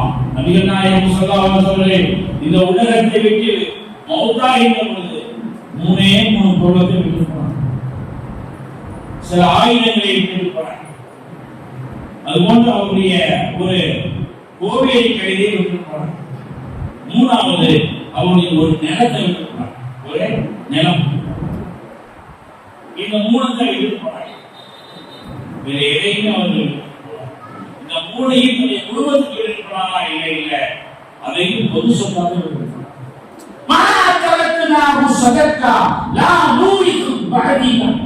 நாம் எதை விட்டு செல்கின்றோம் அதெல்லாம் சதக்காவா, பொது சொத்துவா, அதற்கு என்னுடைய வாரிசாக வர முடியாது என்று நபிகள் நாயகம் ஸல்லல்லாஹு அலைஹி வஸல்லம் சொன்னார்கள். வாரிசுகள் கூட அதை விட்டு செல்ல, வாரிசுகள் கூட அது வேணா பயன்படுத்திக்கலாம், ஆனா முழு ஊரை கொண்டாட முடியாது. ஃபாத்திமா ரலியல்லாஹு தஆலா அன்ஹா அவரே அபூபக்கர் சித்திக் கலீஃபான உடனே வந்து கேட்டாங்க, என் தந்தை விட்டு போன பொருளை எனக்கு கொடுங்க அப்படின்னு. அப்ப அபூபக்கர் சித்திக் சொன்னாங்க, மா தரக்னா சதகா லா நூரிஸ் பரஜீன ரசூலுல்லாஹ் சொல்லிவிட்டார்கள். நான் எதையெல்லாம் விட்டு சென்றிருக்கிறோம் அதெல்லாம் பொதுவான ஒரு பொருள்தான், எல்லோரும் அதை பயன்படுத்தலாம், எனக்கு பின்னால் என்னுடைய வாரிசுகளை உரிமை கொண்டாட முடியாது என்று ரசூலுல்லாஹ் சொல்லிவிட்டார்கள். உங்களுக்கு தேவையானால் நான் பைத்துல் மாலிலிருந்து கொண்டாட உதவி செய்கிறேன் என்று அபூபக்கர் சித்திக் அவர்கள் மறுத்துவிட்டார். ஆக நபிகள் நாயகம் ஸல்லல்லாஹு அலைஹி வஸல்லம் அவர்கள் வாழும்போதும் எளிமையாக வாழ்ந்தார்கள். இந்த உலகத்தை விட்டு செல்கின்ற போதும் எளிமையாகவே சென்றார்கள், வலிமையாக செல்லவில்லை என்பதை நாம் பார்க்கிறோம். அருமையானவர்களே, நபிகள் பெருமான் ஸல்லல்லாஹு அலைஹி வஸல்லம் அவர்களுடைய தோழர்களும் இப்படிப்பட்ட ஒரு சிம்பிலிட்டி வாழ்க்கையை, ஒரு சாதாரணமான வாழ்க்கையை தான் தோழர்களும் எடுத்து நடந்தார். சையதனா பிலால் ரலியல்லாஹு தஆலா அன்ஹு அவர்கள் ஒரு ஹபஷி, ஒரு கருப்பு இனத்தை சேர்ந்தவர்கள், அவர்கள் ஒரு ஹபஷி. அவர்கள் இஸ்லாத்துக்கு வருகிறார்கள். இஸ்லாத்துக்கு வந்த பிறகு நபிகள் நாயகம் ஸல்லல்லாஹு அலைஹி வஸல்லம் பள்ளிவாசலுக்கு முஅத்தினாக நியமிக்கப்பட்டார். மஸ்ஜித் நபவிக்கு முஅத்தி. அவர்கள் இகாமத்து சொன்னாங்க, ரசூலுல்லாஹி தொழுகை முடியாது, அவர்களுடைய அந்தஸ்து. பிலால் ரலியல்லாஹு தஆலா அன்ஹு அவர்கள் பள்ளியிலே முஅத்தினாக பணி செய்து கொண்டிருக்கிறார்கள். அவர்களை பார்க்கும் பொழுதே அபூதர் ரலியல்லாஹு தஆலா மிகப்பெரிய வணக்கசாலி, அபூதரிலே சாதாரண அல்ல, மிகப்பெரிய வணக்கசாலி. அவர் என்ன செஞ்சாரு, பிலாலை பார்த்து ஒரு நாள் கொஞ்சம் தடிப்பமா பேசிட்டார், கொஞ்சம் பார்த்து தடிப்பமா கூப்பிட்டார். எப்ன சௌதா, கருப்பு பெண்ணுடைய மகனே கூப்பிட்டார். ஏன்னா பிலாலை கருப்பு அம்மாவும் கருப்பு முடிவு பண்ணார். இப்ப வெள்ளையானவங்களுக்கு கருப்பு குழந்தை பிறக்குது, கருப்பானவங்களுக்கு வெள்ளை குழந்தை பிறக்குது. அம்மா வெளியா இருக்கு, பிள்ளை வந்து கருப்பா இருக்கு. அதே மாதிரி அம்மா வந்து கருப்பா இருக்கு, பிள்ளை வெளியா இருக்கு. அல்லாஹ்வுடைய குதிரத்து. இவரே அபூதரையில என்ன செஞ்சாரு, பிலாலில கருப்பா இருக்காங்க, அவங்க தாயை கருப்பா இருக்கு, எக்குன சௌதா ஓ கருப்பியின் மகனே என்று அழைத்தார். பிலாலில வந்து மனசு நிலத்தை படித்தவர் கூப்பிட்டாங்க, கருப்பியின் மகனே கூப்பிட்டாரு. நபிகள் நாயகம் ஸல்லல்லாஹு அலைஹி வஸல்லம் வந்த உடனே போய் புகார் சொன்னார். இந்த மாதிரி உங்க தோழர் அபூதரையில என்னுடைய நிலத்தை படிக்கிறான், என் நிலத்தை வசைப்பாடுகிறான் என்று சொன்னவுடன் நபிகள் நாயகம் ஸல்லல்லாஹு அலைஹி வஸல்லம் அவர்கள் யா அபூபக்கர் இன்னக ஃபீக அம்ருல் ஜாஹிலிய்யா, நிச்சயமாக உங்களிலே அறியாமை காலத்தினுடைய குணம் இருக்கிறது. இஸ்லாத்துக்கு வருவதற்கு முன்னாடி அறியாமை காலம், இஸ்லாத்துக்கு வந்த பிறகு அறிவுடைய காலம். இஸ்லாத்துக்கு வருவதற்கு முன்னாடி அறியாமை காலத்தில் இருக்கிறீர்களே, அதே குணத்திலே நீங்கள் இருக்கிறீர்கள், அதே அந்த குணத்தை வெளிப்படுத்தி இருக்கிறீர்கள். நிலத்தை படித்து சொல்வது, நிலத்தை குறைத்து சொல்வது அறியாமை காலத்துடைய பலன். அதை எல்லாம் நீங்கள் சொல்கிறீர்கள், அவருடைய நிலத்தை நீங்கள் படித்து பேசியிருக்கிறீர்களே என்று அபூதர் ரலியல்லாஹு அன்ஹு அவர்களை பெருமானார் ஸல்லல்லாஹு அலைஹி வஸல்லம் அவர்கள் கண்டித்த பொழுது, அப்பொழுது அபூதர் பிலாலை சொன்னாங்க, பிலாலே கொஞ்சம் படுங்க, பிலாலே நான் கொஞ்சம் படுகிறேன், என் முகத்துல உங்க கால வைங்க, என் முகத்துல உங்க கால வைங்க, அப்பதான் அபூதருடைய திமிரு அடங்கும் என்று கேட்கும் பொழுது அபூதர் அவர்களை பிலாலை அவர்களை மன்னிச்சிட்டேன், உங்களை மன்னிச்சிட்டேன். உடனே அபூதர் அவர்களே இது பத்தாது, மாறுங்கள், ரெண்டு பேரும் கடைத்தெருவுக்கு செல்லலாம் என்று கடைத்தெருவுக்கு சென்று அபூதர் அவர்கள் 2 வெள்ளை ஆடையை வாங்குகிறார். 2 வெள்ளை ஆடை வாங்கி ஒன்றை தான் முடித்துக் கொண்டு மற்றொன்றை பிலாலை எடுத்து செய்து இருவர்களும் கடைத்தெருவெல்லாம் நாங்கள் இருவரும் சகோதரர்கள், நாங்கள் இருவரும் சகோதரர்கள். அபூதர் எல்லாம் வெளியானவங்க, பிலாலை கற்பானவங்க. ஆனா இஸ்லாத்துக்கு வந்த பிறகு நிலத்தால் பேதம் கூடாது, நிலத்தால் யார் உயர்ந்தவர் தாழ்ந்தவர் என்பது இஸ்லாத்தை பொறுத்தவரைக்கும் இல்லை. இஸ்லாத்துக்குள்ள வந்துட்டாரே எல்லா நிலத்தவர்களும் சமமானவர்கள் தான், எல்லா நிலத்தவர்களும் சமமானவர்கள், எல்லா மொழி பேசக்கூடியவர்களும் சமமானவர்கள். லா ஃபضل لعربي على عجمي ولا ابيض على اسود الا بالتقوى என்பதுமான ஆசைதான். ஒரு கருப்பரை வெள்ளையருக்கு தனிச்சிறப்பு கிடையாது. அதுபோன்று ஒரு அரபி பேசக்கூடியவர் அரபி பேசாதவருக்கு தனிச்சிறப்பு கிடையாது. உங்களுக்கு தனிச்சிறப்பு வேண்டும் என்று சொன்னால் கூடுதல் அந்தஸ்து வேணுமா, உங்களுடைய தக்வாவை உருவாக்கி இறைவனுடைய அச்சத்தை வெளியாக்கி கொள்ளுங்கள், இறைவனுடைய பயத்தை அதிகமாக நீங்கள் வாழுங்கள், நீங்கள் தான் உயர்ந்தவர்கள் என்று நபிகள் நாயகம் ஸல்லல்லாஹு அலைஹி வஸல்லம் அவர்கள். மனிதனுடைய உயர்வுக்கு ஒரே காரணம் அவருடைய தக்வா என்றார்கள், நிறமோ மொழி அல்ல. இன்னும் நிறமா இருக்காரு, அவர் உயர்ந்தவன் சொல்ல முடியாது. ஒரு நல்ல இங்கிலீஷ் பேசுறாரு, அவர் உயர்ந்தவன் சொல்ல முடியாது. ஒரு நல்ல அரபி பேசுறாரு, அவர் உயர்ந்தவன் சொல்ல முடியாது.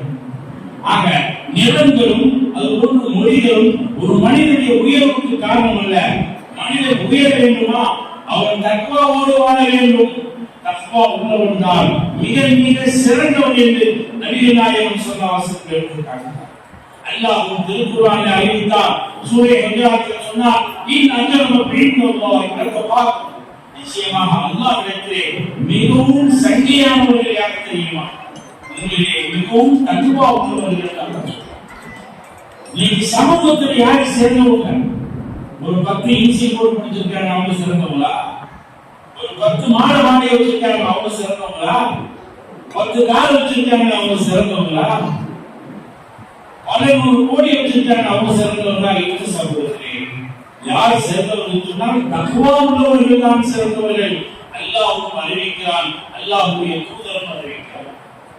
ஆக பிலால் ரலியல்லாஹு தஆலா அவர்களை அழைத்துக் கொண்டு அபூதர் அவர்கள் கடைத்தெருவுக்கு சென்று 2 வெள்ளாடைகள் வாங்கி ஒன்றை தான் அணிந்து கொண்டு மற்றொன்றை பிலால் அவர்களுக்கு அணியச் செய்து, நாங்கள் இருவரும் சகோதரர்கள், குமா அஹவானி, நாங்கள் இருவரும் சகோதரர்கள் என்று பிரகடனம் செய்தார்கள் என்று சொன்னார். இஸ்லாத்திலே நிலத்துக்கோ அதுபோன்று மொழிக்கோ பணத்திற்கோ செல்வத்திற்கோ பதவிக்கோ படிப்புக்கோ எந்த மதிப்பும் கிடையாது.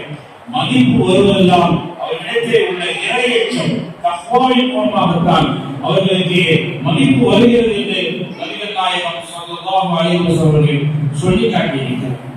இமாமர்களே, எவ்வளவு பெரிய செல்வந்தராக இருந்தாலும் ஒரு நாள் அவர் ஏழையாக, எவ்வளவு பெரிய ஏழையாக இருந்தால் ஒரு நாள் ஒரு செல்வந்தராக மாறணும். அல்லாஹ்வுடைய தகுதி. இதனால்தான் நம்முடைய பெற்றோர்கள் ஏழைகளாக வந்திருக்கிறார்கள், ஆனால் இன்றைக்கு நாம் செல்வந்தராக. நம்முடைய பெற்றோர்கள் ஒரு காலத்திலே பணக்காரராக இருந்தார்கள், இன்றைக்கு நாம் ஏழைகளாக மாறி. இப்படி நிலைமைகள் மாறிக்கொண்டே இருக்கும். ஒரு நாள் நபிகள் நாயகம் ஸல்லல்லாஹு அலைஹி வஸல்லம் அவர்கள் சஹாபாக்களோடு பயான் செய்து கொண்டிருக்கிறார்கள், தோழர்களுக்கு பயான் சொல்லிக் கொண்டிருக்கிறார்கள். அந்த நேரத்திலே யமன் தேசத்திலிருந்து, மதீனாவிலிருந்து யமன் தேசம் 2000 கிலோமீட்டர். யமன் தேசத்திலிருந்து ஒட்டக பயணமாக வாயிலுக்கு சொல்லக்கூடிய இளவரசர் பெருமானா ஸல்லல்லாஹு அலைஹி வஸல்லம் அவர்களை சந்தித்து இஸ்லாம் அவர்களுக்காக வந்தார். யமன் நாட்டுடைய அரசருடைய மகன் இளவரசர் வாயிலுக்கு நபிகள் நாயகம் ஸல்லல்லாஹு அலைஹி வஸல்லம் அவர்கள் 1000 சஹாபாக்களுக்கு அவர்கள் உபதேசம் செய்து கொண்டிருக்கிறார்கள். வாயிலுக்கு என்று சொல்லக்கூடிய இளவரசர் அரசருடைய உரையிலே வந்தார். அந்த தொப்பி வச்சு அதே மாதிரி கோட் சூட்ல வந்துட்டார், அரசுடைய உரையே வந்துட்டார். நபிகள் நாயகம் ஸல்லல்லாஹு அலைஹி வஸல்லம் அவர்களை பார்த்த உடனே எழுந்து மரியாதை செய்தார். பொதுவாக உங்களுடைய ட்ரெஸ்ஸை பார்த்தவங்க ஒரு மரியாதை இருக்கும். ஏன்னா அவருக்கு மரியாதை செய்து அவரை அமர வைத்தார்கள். என்ன விஷயம் என்று கேட்டார். நான் இஸ்லாத்தை தழுவுக்காக இருக்கேன். யமன் நாட்டில் இஸ்லாம் பரவி கொண்டிருக்கிறது. இஸ்லாம் நேர்மையான மார்க்கம், தூய்மையான மார்க்கம். அந்த இஸ்லாத்தை நான் சேர்வதற்காக வந்திருக்கிறேன், உங்களுடைய உம்மத்தாக மாறுவதற்காக வந்திருக்கிறேன் என்று நாயகம் ஸல்லல்லாஹு அலைஹி வஸல்லம் அவர்கள் அந்த இளவரசருடைய நெத்தியை முத்தமிட்டார். அவர் சந்தோஷப்பட்டார். அவர் இஸ்லாத்துக்கு வந்துட்டார். லா இலாஹ இல்லல்லாஹ் முஹம்மதுர் ரசூலுல்லாஹ் என்ற கலிமாவை ஓதி அவர் முஸ்லிம்களை சேர்ந்தார். இப்ப வெளிவர போறார், எவருக்கு திரும்ப போறார். அவர் நாயகம் ஸல்லல்லாஹு அலைஹி வஸல்லம் அவர்கள் தன்னுடைய தோழர் முஆவியா ரலியல்லாஹு தஆலா போய் வழி அனுப்பிச்சுவாங்க. முஆவியா ரலியல்லாஹு தஆலா ஒரு ஏழையான மனிதர், ட்ரெஸ் சரியா இருக்கு, போனுக்கு செருப்பு இல்லை, ஒரு ஏழையான மனிதர். நீங்க போய் வழி அனுப்பிச்சுவாங்க. இப்போ முஆவியா ரலியல்லாஹு தஆலா அவர்கள் ஒரு வழி அனுப்புவதற்காக தயாராயிட்டார். வந்த அந்த வாயில் ஹுஜர் என்று சொல்லக்கூடியவர் அஜானும் பாஜானுமான ஒரு குதிரையில வந்து குதிரையில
அல்ஹம்துலில்லாஹ். வஹீதுல் ஹுஜூர் ரலியல்லாஹு தஆலா நபிகள் நாயகம் ஸல்லல்லாஹு அலைஹி வஸல்லம் அவர்களை சந்தித்து இஸ்லாத்தை தழுவிய பிறகு அவர் விடைபெற்று செல்கிறார். அவரை வழியனுப்புவதற்காக வேண்டி நாயகம் ஸல்லல்லாஹு அலைஹி வஸல்லம் அவர்கள் முஆவியா ரலியல்லாஹு அன்ஹு அவர்களை ஏவுகிறார். முஆவியா ரலியல்லாஹு நிலைமை மரியம் ஓரளுக்கு செருப்பு இல்லை, உடுத்துறதுக்கு சரியான துணி இல்லை, ரொம்ப பங்கையா இருக்கு. அவர் அனுப்புகிறார். அவர் என்ன செய்கிறார்? அந்த இளவரசரை வழியப்படுகிறார்களே கூட போனார். இளவரசர் தட்டில குதிரையில ஏறிட்டார். ஏறினோம்னா முஆவியா ரலியல்லாஹு நானும் ஏறிக்கிறேன் சொன்னார். அந்த இளவரசர் சொன்னாரே, இந்த குதிரையில ஏறதுக்கு உனக்கு தகுதி நம்ம சிலர் காரில் ஏற தகுதி இந்த மாதிரி திமுறா பேசணும். சென்று கொண்டே இருக்கிறார்கள். சரியான வெயில். இளவரசர் காலில் செருப்பு இருக்கு. ஒரு செருப்பு சும்மா தானே இருக்கு, அந்த செருப்பு கொடுக்குறேன். அப்ப அந்த இளவரசர் சொல்றாரு, என் செருப்பு போடுறது கூட நீ தருகிறீங்க. என்னுடைய வாகனத்திலே நிழல் இருக்கிறது, வாகனத்தை ஒட்டியே வா, அந்த வாகனத்திலே அந்த நிழலையே நீ ஒட்டி வா என்று திமுறாக சொல்கிறார். எண்ணெய் வருகிறது, எண்ணெய் வந்தவுடன் வழியனுப்பி வைத்திருந்தார். ஆனால் அதே முஆவியா ரலியல்லாஹு தஆலா அன்ஹு பெருமானார் ஸல்லல்லாஹு அலைஹி வஸல்லம் அவர்களுடைய தோழமையிலே இருந்து அவர்கள் பிற்காலத்திலே மிகப்பெரிய ஒரு செல்வ நிலையை அடைகிறார். 4 கலீஃபாக்களுடைய ஆட்சிக்கு பிறகு ஹசன் ரலியல்லாஹு தஆலா ஆட்சிக்கு வந்தாங்க. 6 மாத காலம் ஆட்சி செஞ்சாங்க. சிறுவர் ஹசன் ரலியல்லாஹு அந்த ஆட்சியை கொண்டு போய் முஆவியா ரலியல்லாஹு ஒப்படைச்சார். நீங்க ஆட்சி செய்யுங்க. முஆவியா ரலியல்லாஹு தஆலா அவர்கள் 5 அரபு நாடுகளுக்கு கலீஃபாவாக இருக்கிறார். மக்கா, மதீனா, யமன், ஈரான் போன்ற 5 அரபு நாடுகளுக்கு கலீஃபாவாக பதவியேற்றார்கள் முஆவியா ரலியல்லாஹு தஆலா. மிகப்பெரிய நிலப்பரப்புக்கு அதிபதியாக இருக்கிறார்கள் முஆவியா ரலியல்லாஹு தஆலா. யமன் நாட்டில் இருந்து அதே வாயில் ஹுஜூர் என்று சொல்லக்கூடிய அந்த சஹாபி மதீனாவுக்கு கடைத்தவர்களை வியாபாரம் செய்வதற்காக வேண்டி பல ஒட்டகைகளை சரக்குகளை ஏற்றிக் கொண்டு வந்து மதீனாவில் வந்து இறங்கிட்டார். இறங்கிட்டார். ஆட்களோட பொருட்களோட இறங்கிட்டார். மதீனாவாசிகளை விசாரிக்கிறார், யார் கலீஃபா? முஆவியா ரலியல்லாஹு அப்படியே அவருக்கு தலை சுத்திச்சு. 20 ஆண்டுகளுக்கு முன்னால் எந்த முஆவியா செருப்பு இல்லாமல் இருந்தாலும், எந்த வசதி இல்லாமல் இருந்தாலும், அவரை பார்த்து நாம் மக்கள் மரியாதை செய்தோமோ, அவரை பார்த்து கேலி செய்தோமோ, அந்த முஆவியா ஆட்சி தலைவரா கலீஃபாவா என்று அவருக்கு ரொம்ப ஆச்சரியமாயிடுச்சு. இருந்தாலும் பல ஒட்டைகளே சரக்குகளோடு வந்திருக்கிறோம், பல பணியாளர்களோடு வந்திருக்கிறோம்.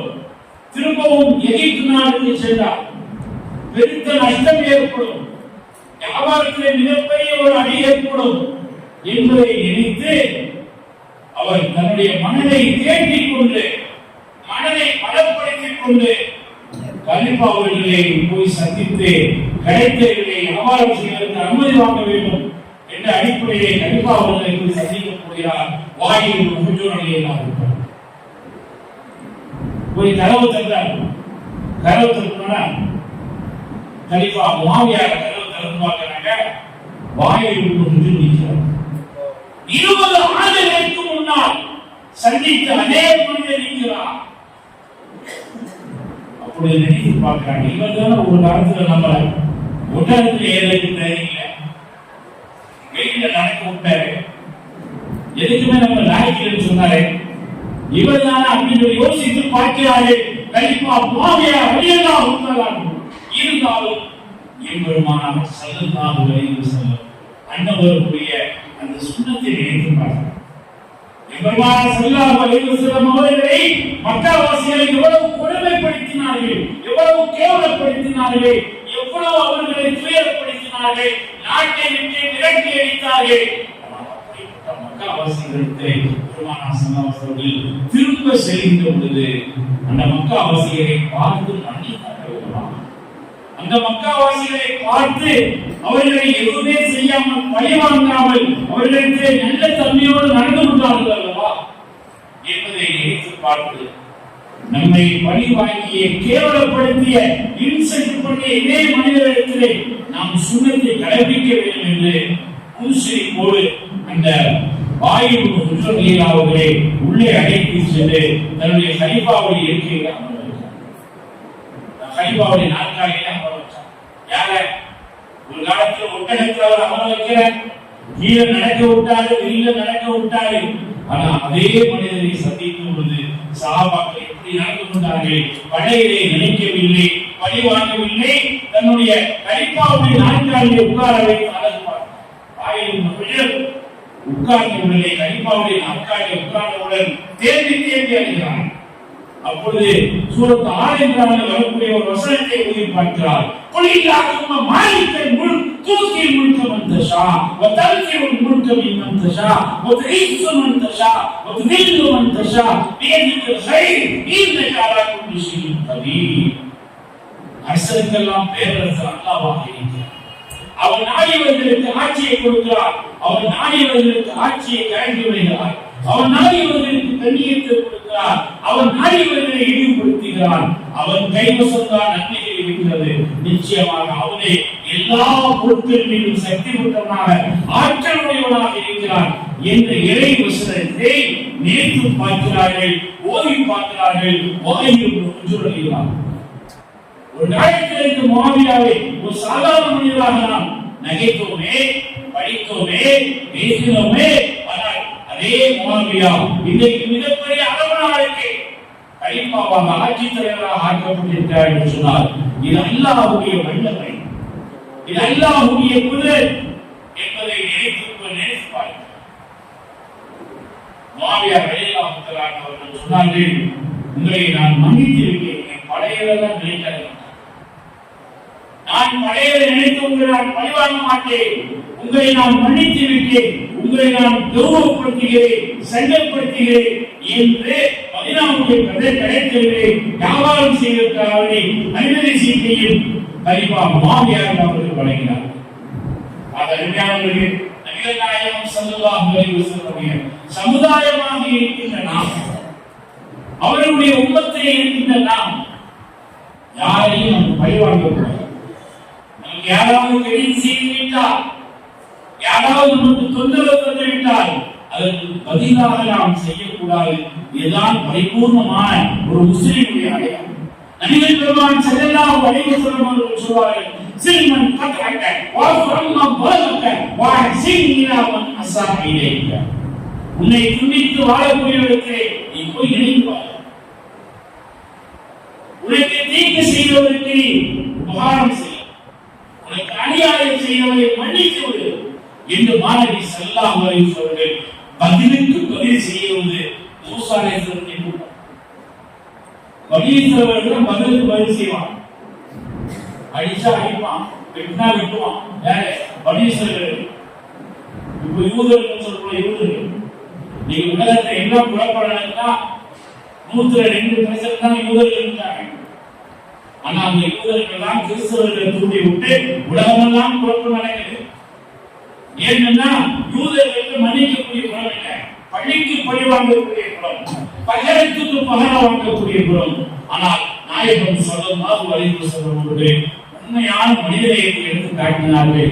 உன்னை துண்டித்து வாழக்கூடியவர்களே நீ போய் சேர்ந்து வாழ், உனக்கு கெடுதி செய்யக்கூடியவர்களுக்கு நீ நன்மை செய், உனக்கு அநியாயம் செய்யக்கூடியவரை மன்னித்து விடு. நபிகள் நாயகம் ஸல்லல்லாஹு அலைஹி வஸல்லம் மனித தன்மையை வளர்த்தார். மனித தன்மையை கெடுக்கக்கூடிய, மனிதனுடைய குணங்களை கெடுக்கக்கூடிய விஷயங்களை நபிகள் நாயகம் ஸல்லல்லாஹு அலைஹி வஸல்லம் தகர்த்து எறிந்தார். ஆக இப்ராஹிம் ஸல்லல்லாஹு அலைஹி வஸல்லம் இந்த உலகத்திலே வாழ்கின்ற பொழுது ஒரு எளிமையான சிம்பிளிட்டி லைஃப் தான் எடுத்துட்டாங்க. நான் இன்னைக்கு சிம்பிளிட்டி வாழ்க்கை இருந்தாலும் கொஞ்சம் பணம் வச்சாலும் போதும், சலாம் சொல்வது நின்றோம், விசாரிக்கிறது நின்றோம், சிரிப்பு நின்றோம், அதே மாதிரி உதவி செய்வது நின்றோம், எல்லாமே நின்று போயிடும். கொஞ்சம் வசதி வச்சுக்கலாம். அவருக்கு நம்ம சலாம் சொல்லணும் எதிர்பார்ப்பாரு. நடிகர் நாயகம் ஸல்லல்லாஹு அலைஹி வஸல்லம் வாடிக்கிட்ட ஒரு சலாமை எதிர்பார்க்கவே இல்லை. சலாமை முந்திக் கொண்டு சொல்வார்கள். ஒரே ஒரு நாள் செய்த அபூபக்கர் சித்திக் அவர்கள் இன்றைக்கு நாம் எப்படியாவது பெருமானாருக்கு முந்திக் கொண்டு சலாம் சொல்லிவிட வேண்டும் என்று கண்ணன் கட்டிக் கொண்டு பெருமானார் நடந்து முடிந்த பொழுது அவர்களுக்கு பின்னாடியே செல்கின்றார்கள். நாயகம் ஸல்லல்லாஹு அலைஹி வஸல்லம் தனிச்சிறப்பு என்ன தெரியுமா? முன்னால் பார்ப்பதை கொண்டு பின்னாடி பார்ப்பாங்க. இந்த மாதிரி தனிச்சிறப்பு அவங்களுக்கு பின்னாடி தோழர் அபூபக்கர் சித்திக் அவர்களை பார்த்தாங்க. பக்கத்துல போன அபூபக்கர் சித்திக் பக்கத்துல போன அஸ்ஸலாமு அலைக்கும் யா அபூபக்கர் लोगे मुझे सलाम करा अबू सिद्दीक कहता है या रसूल अल्लाह सहाबकरी या रसूल अल्लाह सलाम சொல்வதை இன்னைக்கு நீங்கள் தோற்கடித்தீர்கள் என்னை முந்திவிட்டீர்கள் என்று தோல்வியை ஒத்துக்கொண்டார்கள். ஆக வாழும் காலமெல்லாம் பெரியவர்கள் முதல் சிறியவர்கள் வரைக்கும் எம்பெருமான ஸல்லல்லாஹு அலைஹி வஸல்லம் அவர்கள் நான் முந்திக் கொண்டு சலாம் சொல்வார்கள். அவ்வளவு எளிமை. நீங்க அந்த மனசுல மட்டும் இருக்கா? யாராவது பார்த்து முந்திக் கொண்டு சலாம் சொல்றோமா? தன்னைத்தான் முயற்சி பார்க்கிறோம். ஆனால் எம்பெருமானா ஸல்லல்லாஹு அலைஹி வஸல்லம் சிறுவர்களை பார்த்தாலும் முந்திக் கொண்டு சலாம் சொல்வார்கள். சலாமை அவர்களுக்கு படைப்பார். ஆனால் சலாமுடைய முறை என்ன? சிறுவர்கள் பெரியவர்களுக்கு சலாம் பண்ணணும். சலாமை முறை.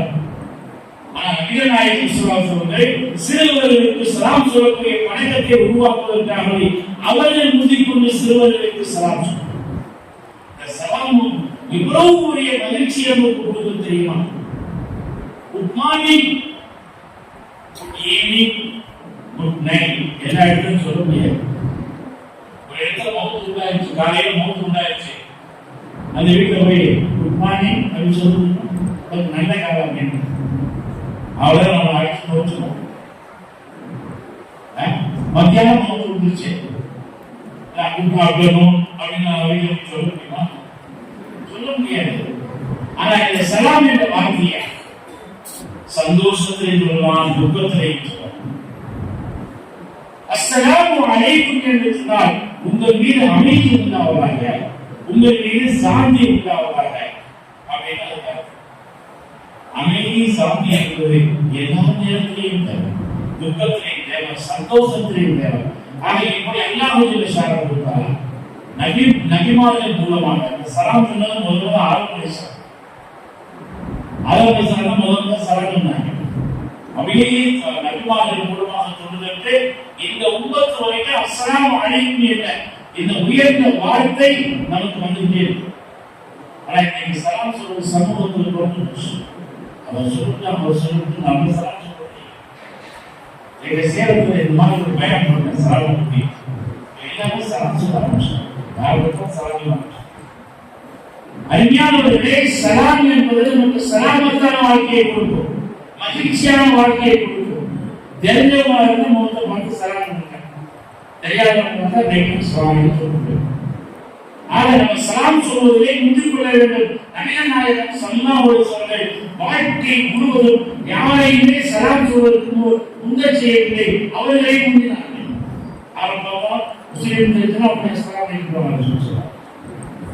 இப்படிப்பட்ட ஒரு எளிமையான வாழ்க்கையை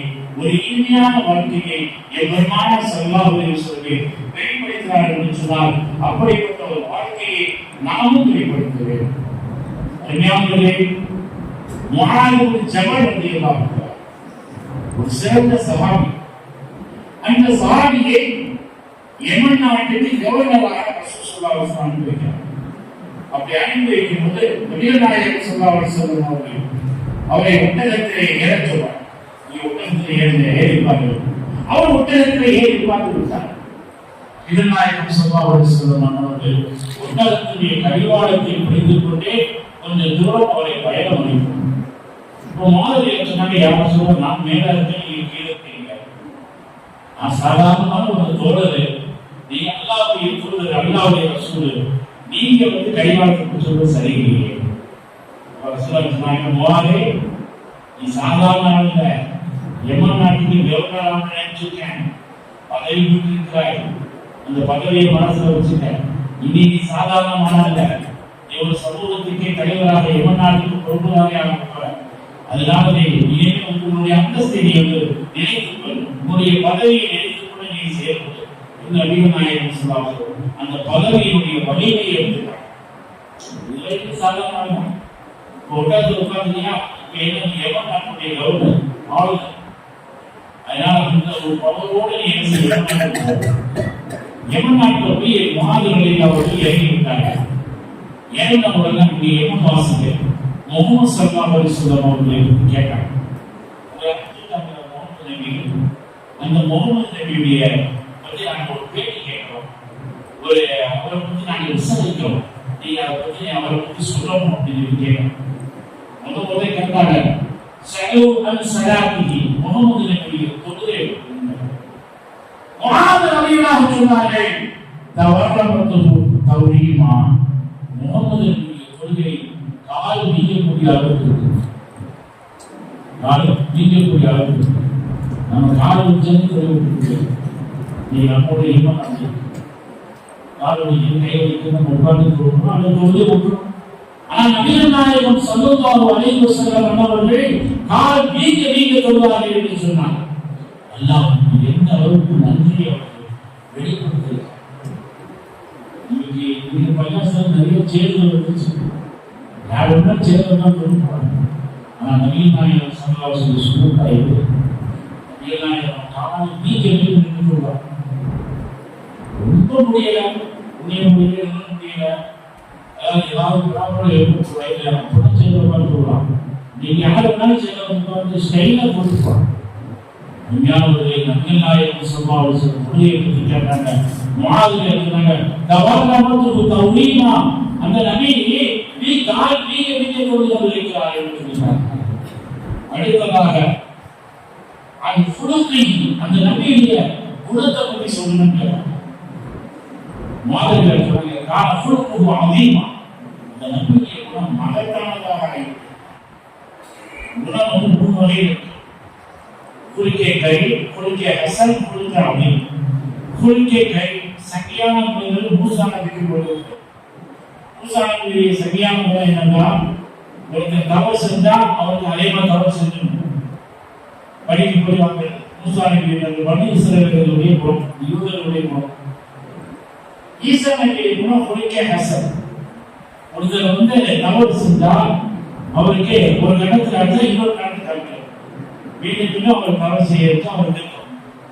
இதை ஈசா நபி இருக்கணும். முஹம்மது ஸல்லல்லாஹு அலைஹி வஸல்லம் அவருடைய குணம் குலுக்கே அதீம், மகத்தான குணம். தவறு செஞ்சவருக்கு நன்மை செய்யும். அபூ ஹனீஃபா ரஹ்மத்துல்லாஹி அலைஹி அவர்கள் அப்படித்தான் வாழ்ந்தார். தன்னுடைய வீட்டில் ஒரு யூதன் தினமும் என்ன செய்வான், நஜீஸ்களை தூக்கி போடுவான். நஜீஸ்களை வீட்டுக்குள்ள ஏறி விட்டுவான். அபூ ஹனீஃபா ரஹ்மத்துல்லாஹி வீட்டில் ஒரு நாள் அந்த யூதனுடைய வீட்டில் ஒரு கூட நிறைய தீராக வச்சுட்டாங்க, காசு பணத்தை வச்சுட்டாங்க. அந்த யூதன் மாமா இதை யார் வச்சது கேட்டோம்னா நம்ம வீட்டுக்காரங்க வச்சு பக்கத்துல இமாம் அவ்வளவு மட்டும் வச்சுருக்கோம். ஆனா தினமும் அவளை வீட்டில் நம்ம நஜீஸை ஏறிட்டு இருக்கோம், தினமும் அவருக்கு நம்ம தொந்தரவு கொடுத்துருக்கோம். அவர் ஒரு கூடுதலையே காசு எடுத்துட்டு போயிட்டாராம் அப்படின்னு அன்னைக்கு நம்ம தெரிஞ்சுக்கணும். இது மாதிரி நபிகள் நாயகம் ஸல்லல்லாஹு அலைஹி வஸல்லம் தனக்கு தீங்கு செய்தவருக்கு நன்மை தான் செய்வார், தீங்குக்கு தீங்கே செய்ய மாட்டார்கள். ஆனால் மகத்தான குணத்திலே இருந்தார்கள் நபிகள் பெருமான் ஸல்லல்லாஹு அலைஹி வஸல்லம். அடுத்ததாக அந்த இமாமாசிகள் கேட்டார்கள், நபியுடைய பேச்சு எப்படி இருக்குன்னு கேட்டாங்க. நபியுடைய பேச்சு முத்து முத்தாக இருக்கிறது. நபியுடைய பேச்சு முத்து முத்தாக இருக்கிறது. ஒரு முக்கியமான கருத்தை நபிகள் நாயகம் அவர்கள் 3 முறை திருப்பி திருப்பி சொல்றாங்க. நீங்க ஒரு முறை சொன்னாலே கேட்கிறது யாரும் இல்லை, 3 முறை சொன்னீங்க அஜத்தை அழைக்கிறாங்க அப்படின்னு. ஆனா நபிகள் நாயகம் ஸல்லல்லாஹு அலைஹி முக்கியமான விஷயங்களை 3 முறை திருப்பி திருப்பி சொல்றாங்க. அடுத்ததாக அன்ஜூதி, நபியுடைய அந்த குடை எப்படி இருந்துச்சு அப்படின்னு கேட்டாங்க. முஆதுல சொன்னாங்க, அதீமா, அவருடைய குடைத்தன்மை மகத்தானதாக இருக்கு. அவங்க குடை செய்யறதே தெரியாது, கொடுக்கிறதே தெரியாது. இன்னைக்கு நம்ம என்ன கொடுக்குறாங்க, அவருக்கு எல்லாத்தையும் காமிச்சு எல்லாத்தையும் விளம்பரப்படுத்தி நான் இவங்களுக்கு கொடுக்குறேன் அவங்களுக்கு கொடுக்குறேன் அப்படின்னு விளம்பரப்படுத்தி நம்ம கொடுக்குறோம். ஆனா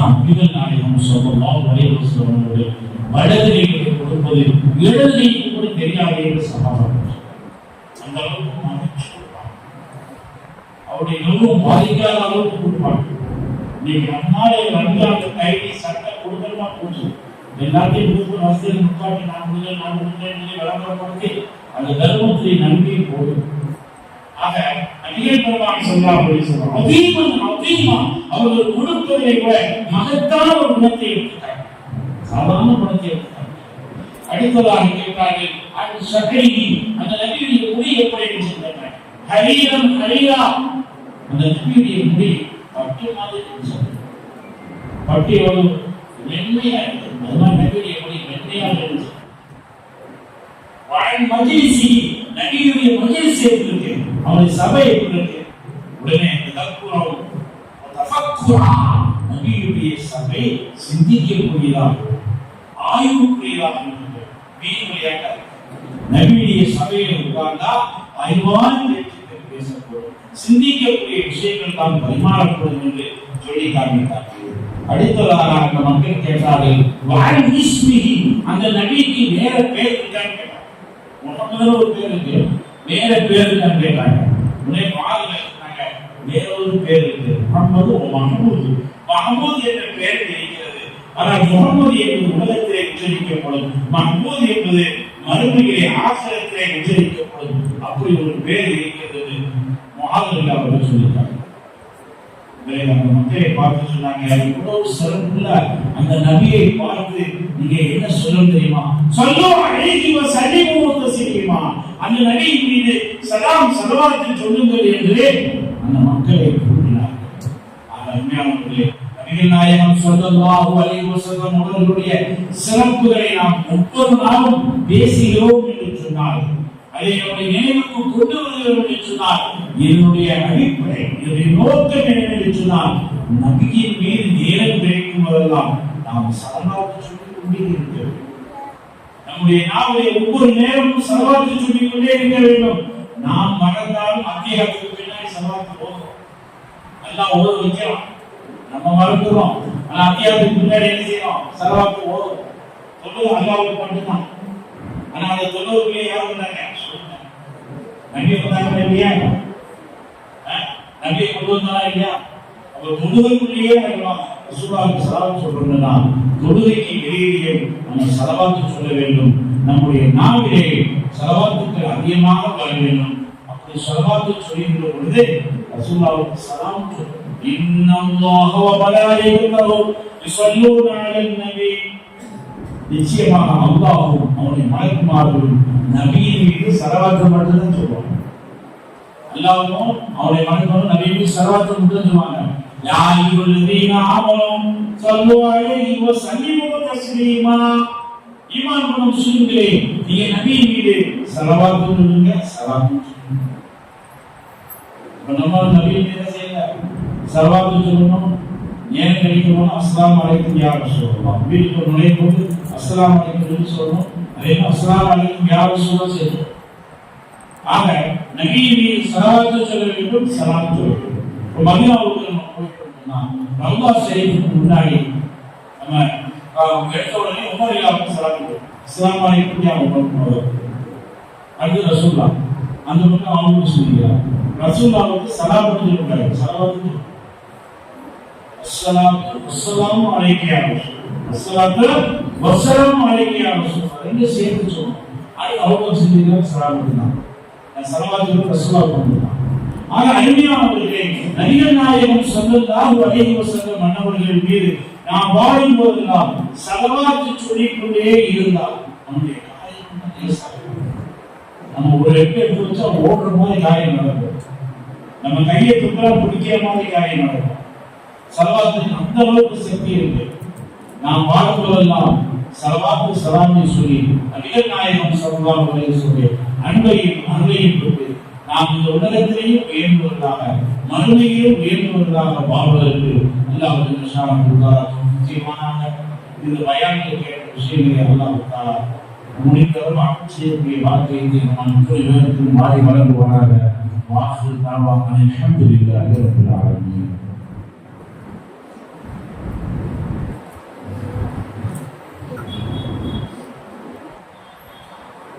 بسم الله الرحمن الرحيم الحمد لله رب العالمين حمد الحامدين حمد الشاكرين حمد الناعمين حمد يوفي نعمه ويكافئ مزيدا واعف عنا يا كريم يا رحيم يا الله اللهم صل على سيدنا محمد وعلى ال سيدنا نبينا حبيبنا شفينا محمد وبارك وسلم عليه اللهم إنا نسألك من النعمة تمامها ومن العصمة دوامها ومن العافية حصولها ومن الرحمة شمولها ومن العمر أسعدا ومن الإحسان أتما ومن الفضل عظمه ومن اللطف أقربا اللهم كن لنا ولا تكن علينا اللهم اسقم بالسعادة آجالنا اللهم حقق بزيادة آمالنا اللهم اصبر سجال فيك على قلوبنا اللهم من علينا بإصلاح عيوبنا اللهم اجعل التقوى زادنا اللهم اجعل في دينك اجتهادنا اللهم اعتق رقابنا ورقاب آبائنا ورقاب أمهاتنا وأولادنا من النار اللهم ارزقنا رزقا واسعا حلالا طيبا وشفاء من كل داء اللهم انا نسالك علم التوحيد وعمل الاخلاص وحسن الخاتمه برحمتك يا ارحم الراحمين لا اله الا الله الحي الكريم سبحان الله رب العرش العظيم والحمد لله رب العالمين نسألك موجبات رحمتك وعزائم مغفرتك والغنيمة من كل بر والحسن يا رب العالمين اللهم لا تدع لنا في مقامنا هذا ذنبا إلا غفرته ولا هما إلا فرجته ولا دينا إلا أديته ولا مرضا إلا شفيته ولا عيبا إلا سترته ولا زوجة إلا وقعته ولا شاقا إلا أصلحته ولا طفلا إلا ربيته ولا صقرا إلا سهلته اللهم ارزقنا حج بيتك الكرم وزيارة روضة النبي صلى الله عليه وسلم في المدينة المنورة كرات ومرات وتكريات يا أرحم الراحمين اللهم ارحمنا برحمتك يا أرحم الراحمين يا الله يا رحمن يا رحيم اجعلنا من قوتنا من الضياع يا الله يا رحمن يا رحيم اجعلنا من حلالا حاجتنا من الضياع يا الله يا رحمن يا رحيم எங்களுடைய பிள்ளைகளை சாலிஹான வேதமானத்திலே ஆக்கி அருள்வாயாக யா அல்லாஹ் யா ரஹ்மான் யா ரஹீம் எங்களுடைய வியாபாரங்களை தொழில்துறைகளை அபரிதமான பரக்கத்தை செய்வாயாக யா அல்லாஹ் யா ரஹ்மான் யா ரஹீம் எங்கள் அத்தனை பேருக்கும் சொந்த இல்லங்களை தருவாயாக யா அல்லாஹ் யா ரஹ்மான் யா ரஹீம் எங்களுடைய இல்லத்திலே இருக்கக்கூடிய குமரர்களுக்கு சரியான பொருத்தமான மனமகளை தருவாயாக மனமகளுக்கு சரியான பொருத்தமான உதவியை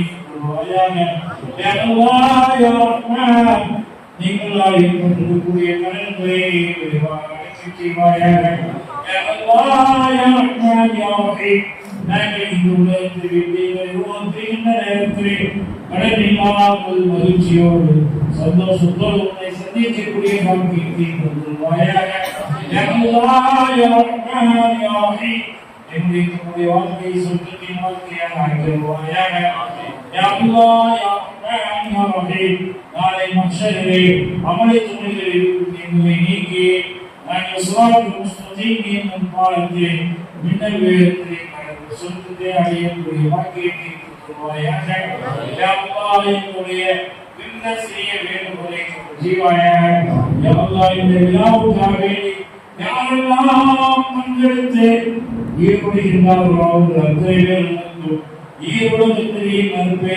நல்ல பாக்கியத்தை குறிப்பாக ஹஜ் உம்ராவுடைய பாக்கியத்தை தருவாயாக யா அல்லாஹ் இந்த நிகழ்ச்சியிலே நாங்கள் முழு உணர்வோடு கலந்து இதை சொல்லக்கூடிய பேசக்கூடிய விஷயங்களை நாங்கள் தெரிவித்து எங்களுடைய வாழ்க்கையிலே அமைச்சியக்கூடிய பாக்கியத்தை தந்துள்வாயாக. யா அல்லாஹ் இந்த விழாவை அமைச்சிவாயாக. யா அல்லாஹ் இந்த விழாவுக்காக வேண்டி யாரெல்லாம் பாடுபடுகின்றார்களோ முயற்சி செய்கின்றார்களோ அவர்கள் அத்தனை பேர்களுக்கும் ஈரோட பாக்கியங்களை நிறைவாக தந்துள்வாயாக.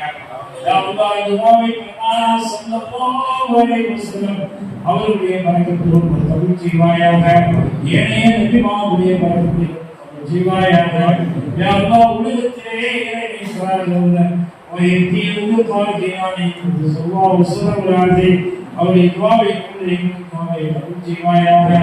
அவருடைய சந்ததியை வழிமுறையை வந்த அத்தனை நபிமா வழிமார்களுடைய துஆவை கொண்டு எங்களுடைய துஆவை ஜீவாயாக.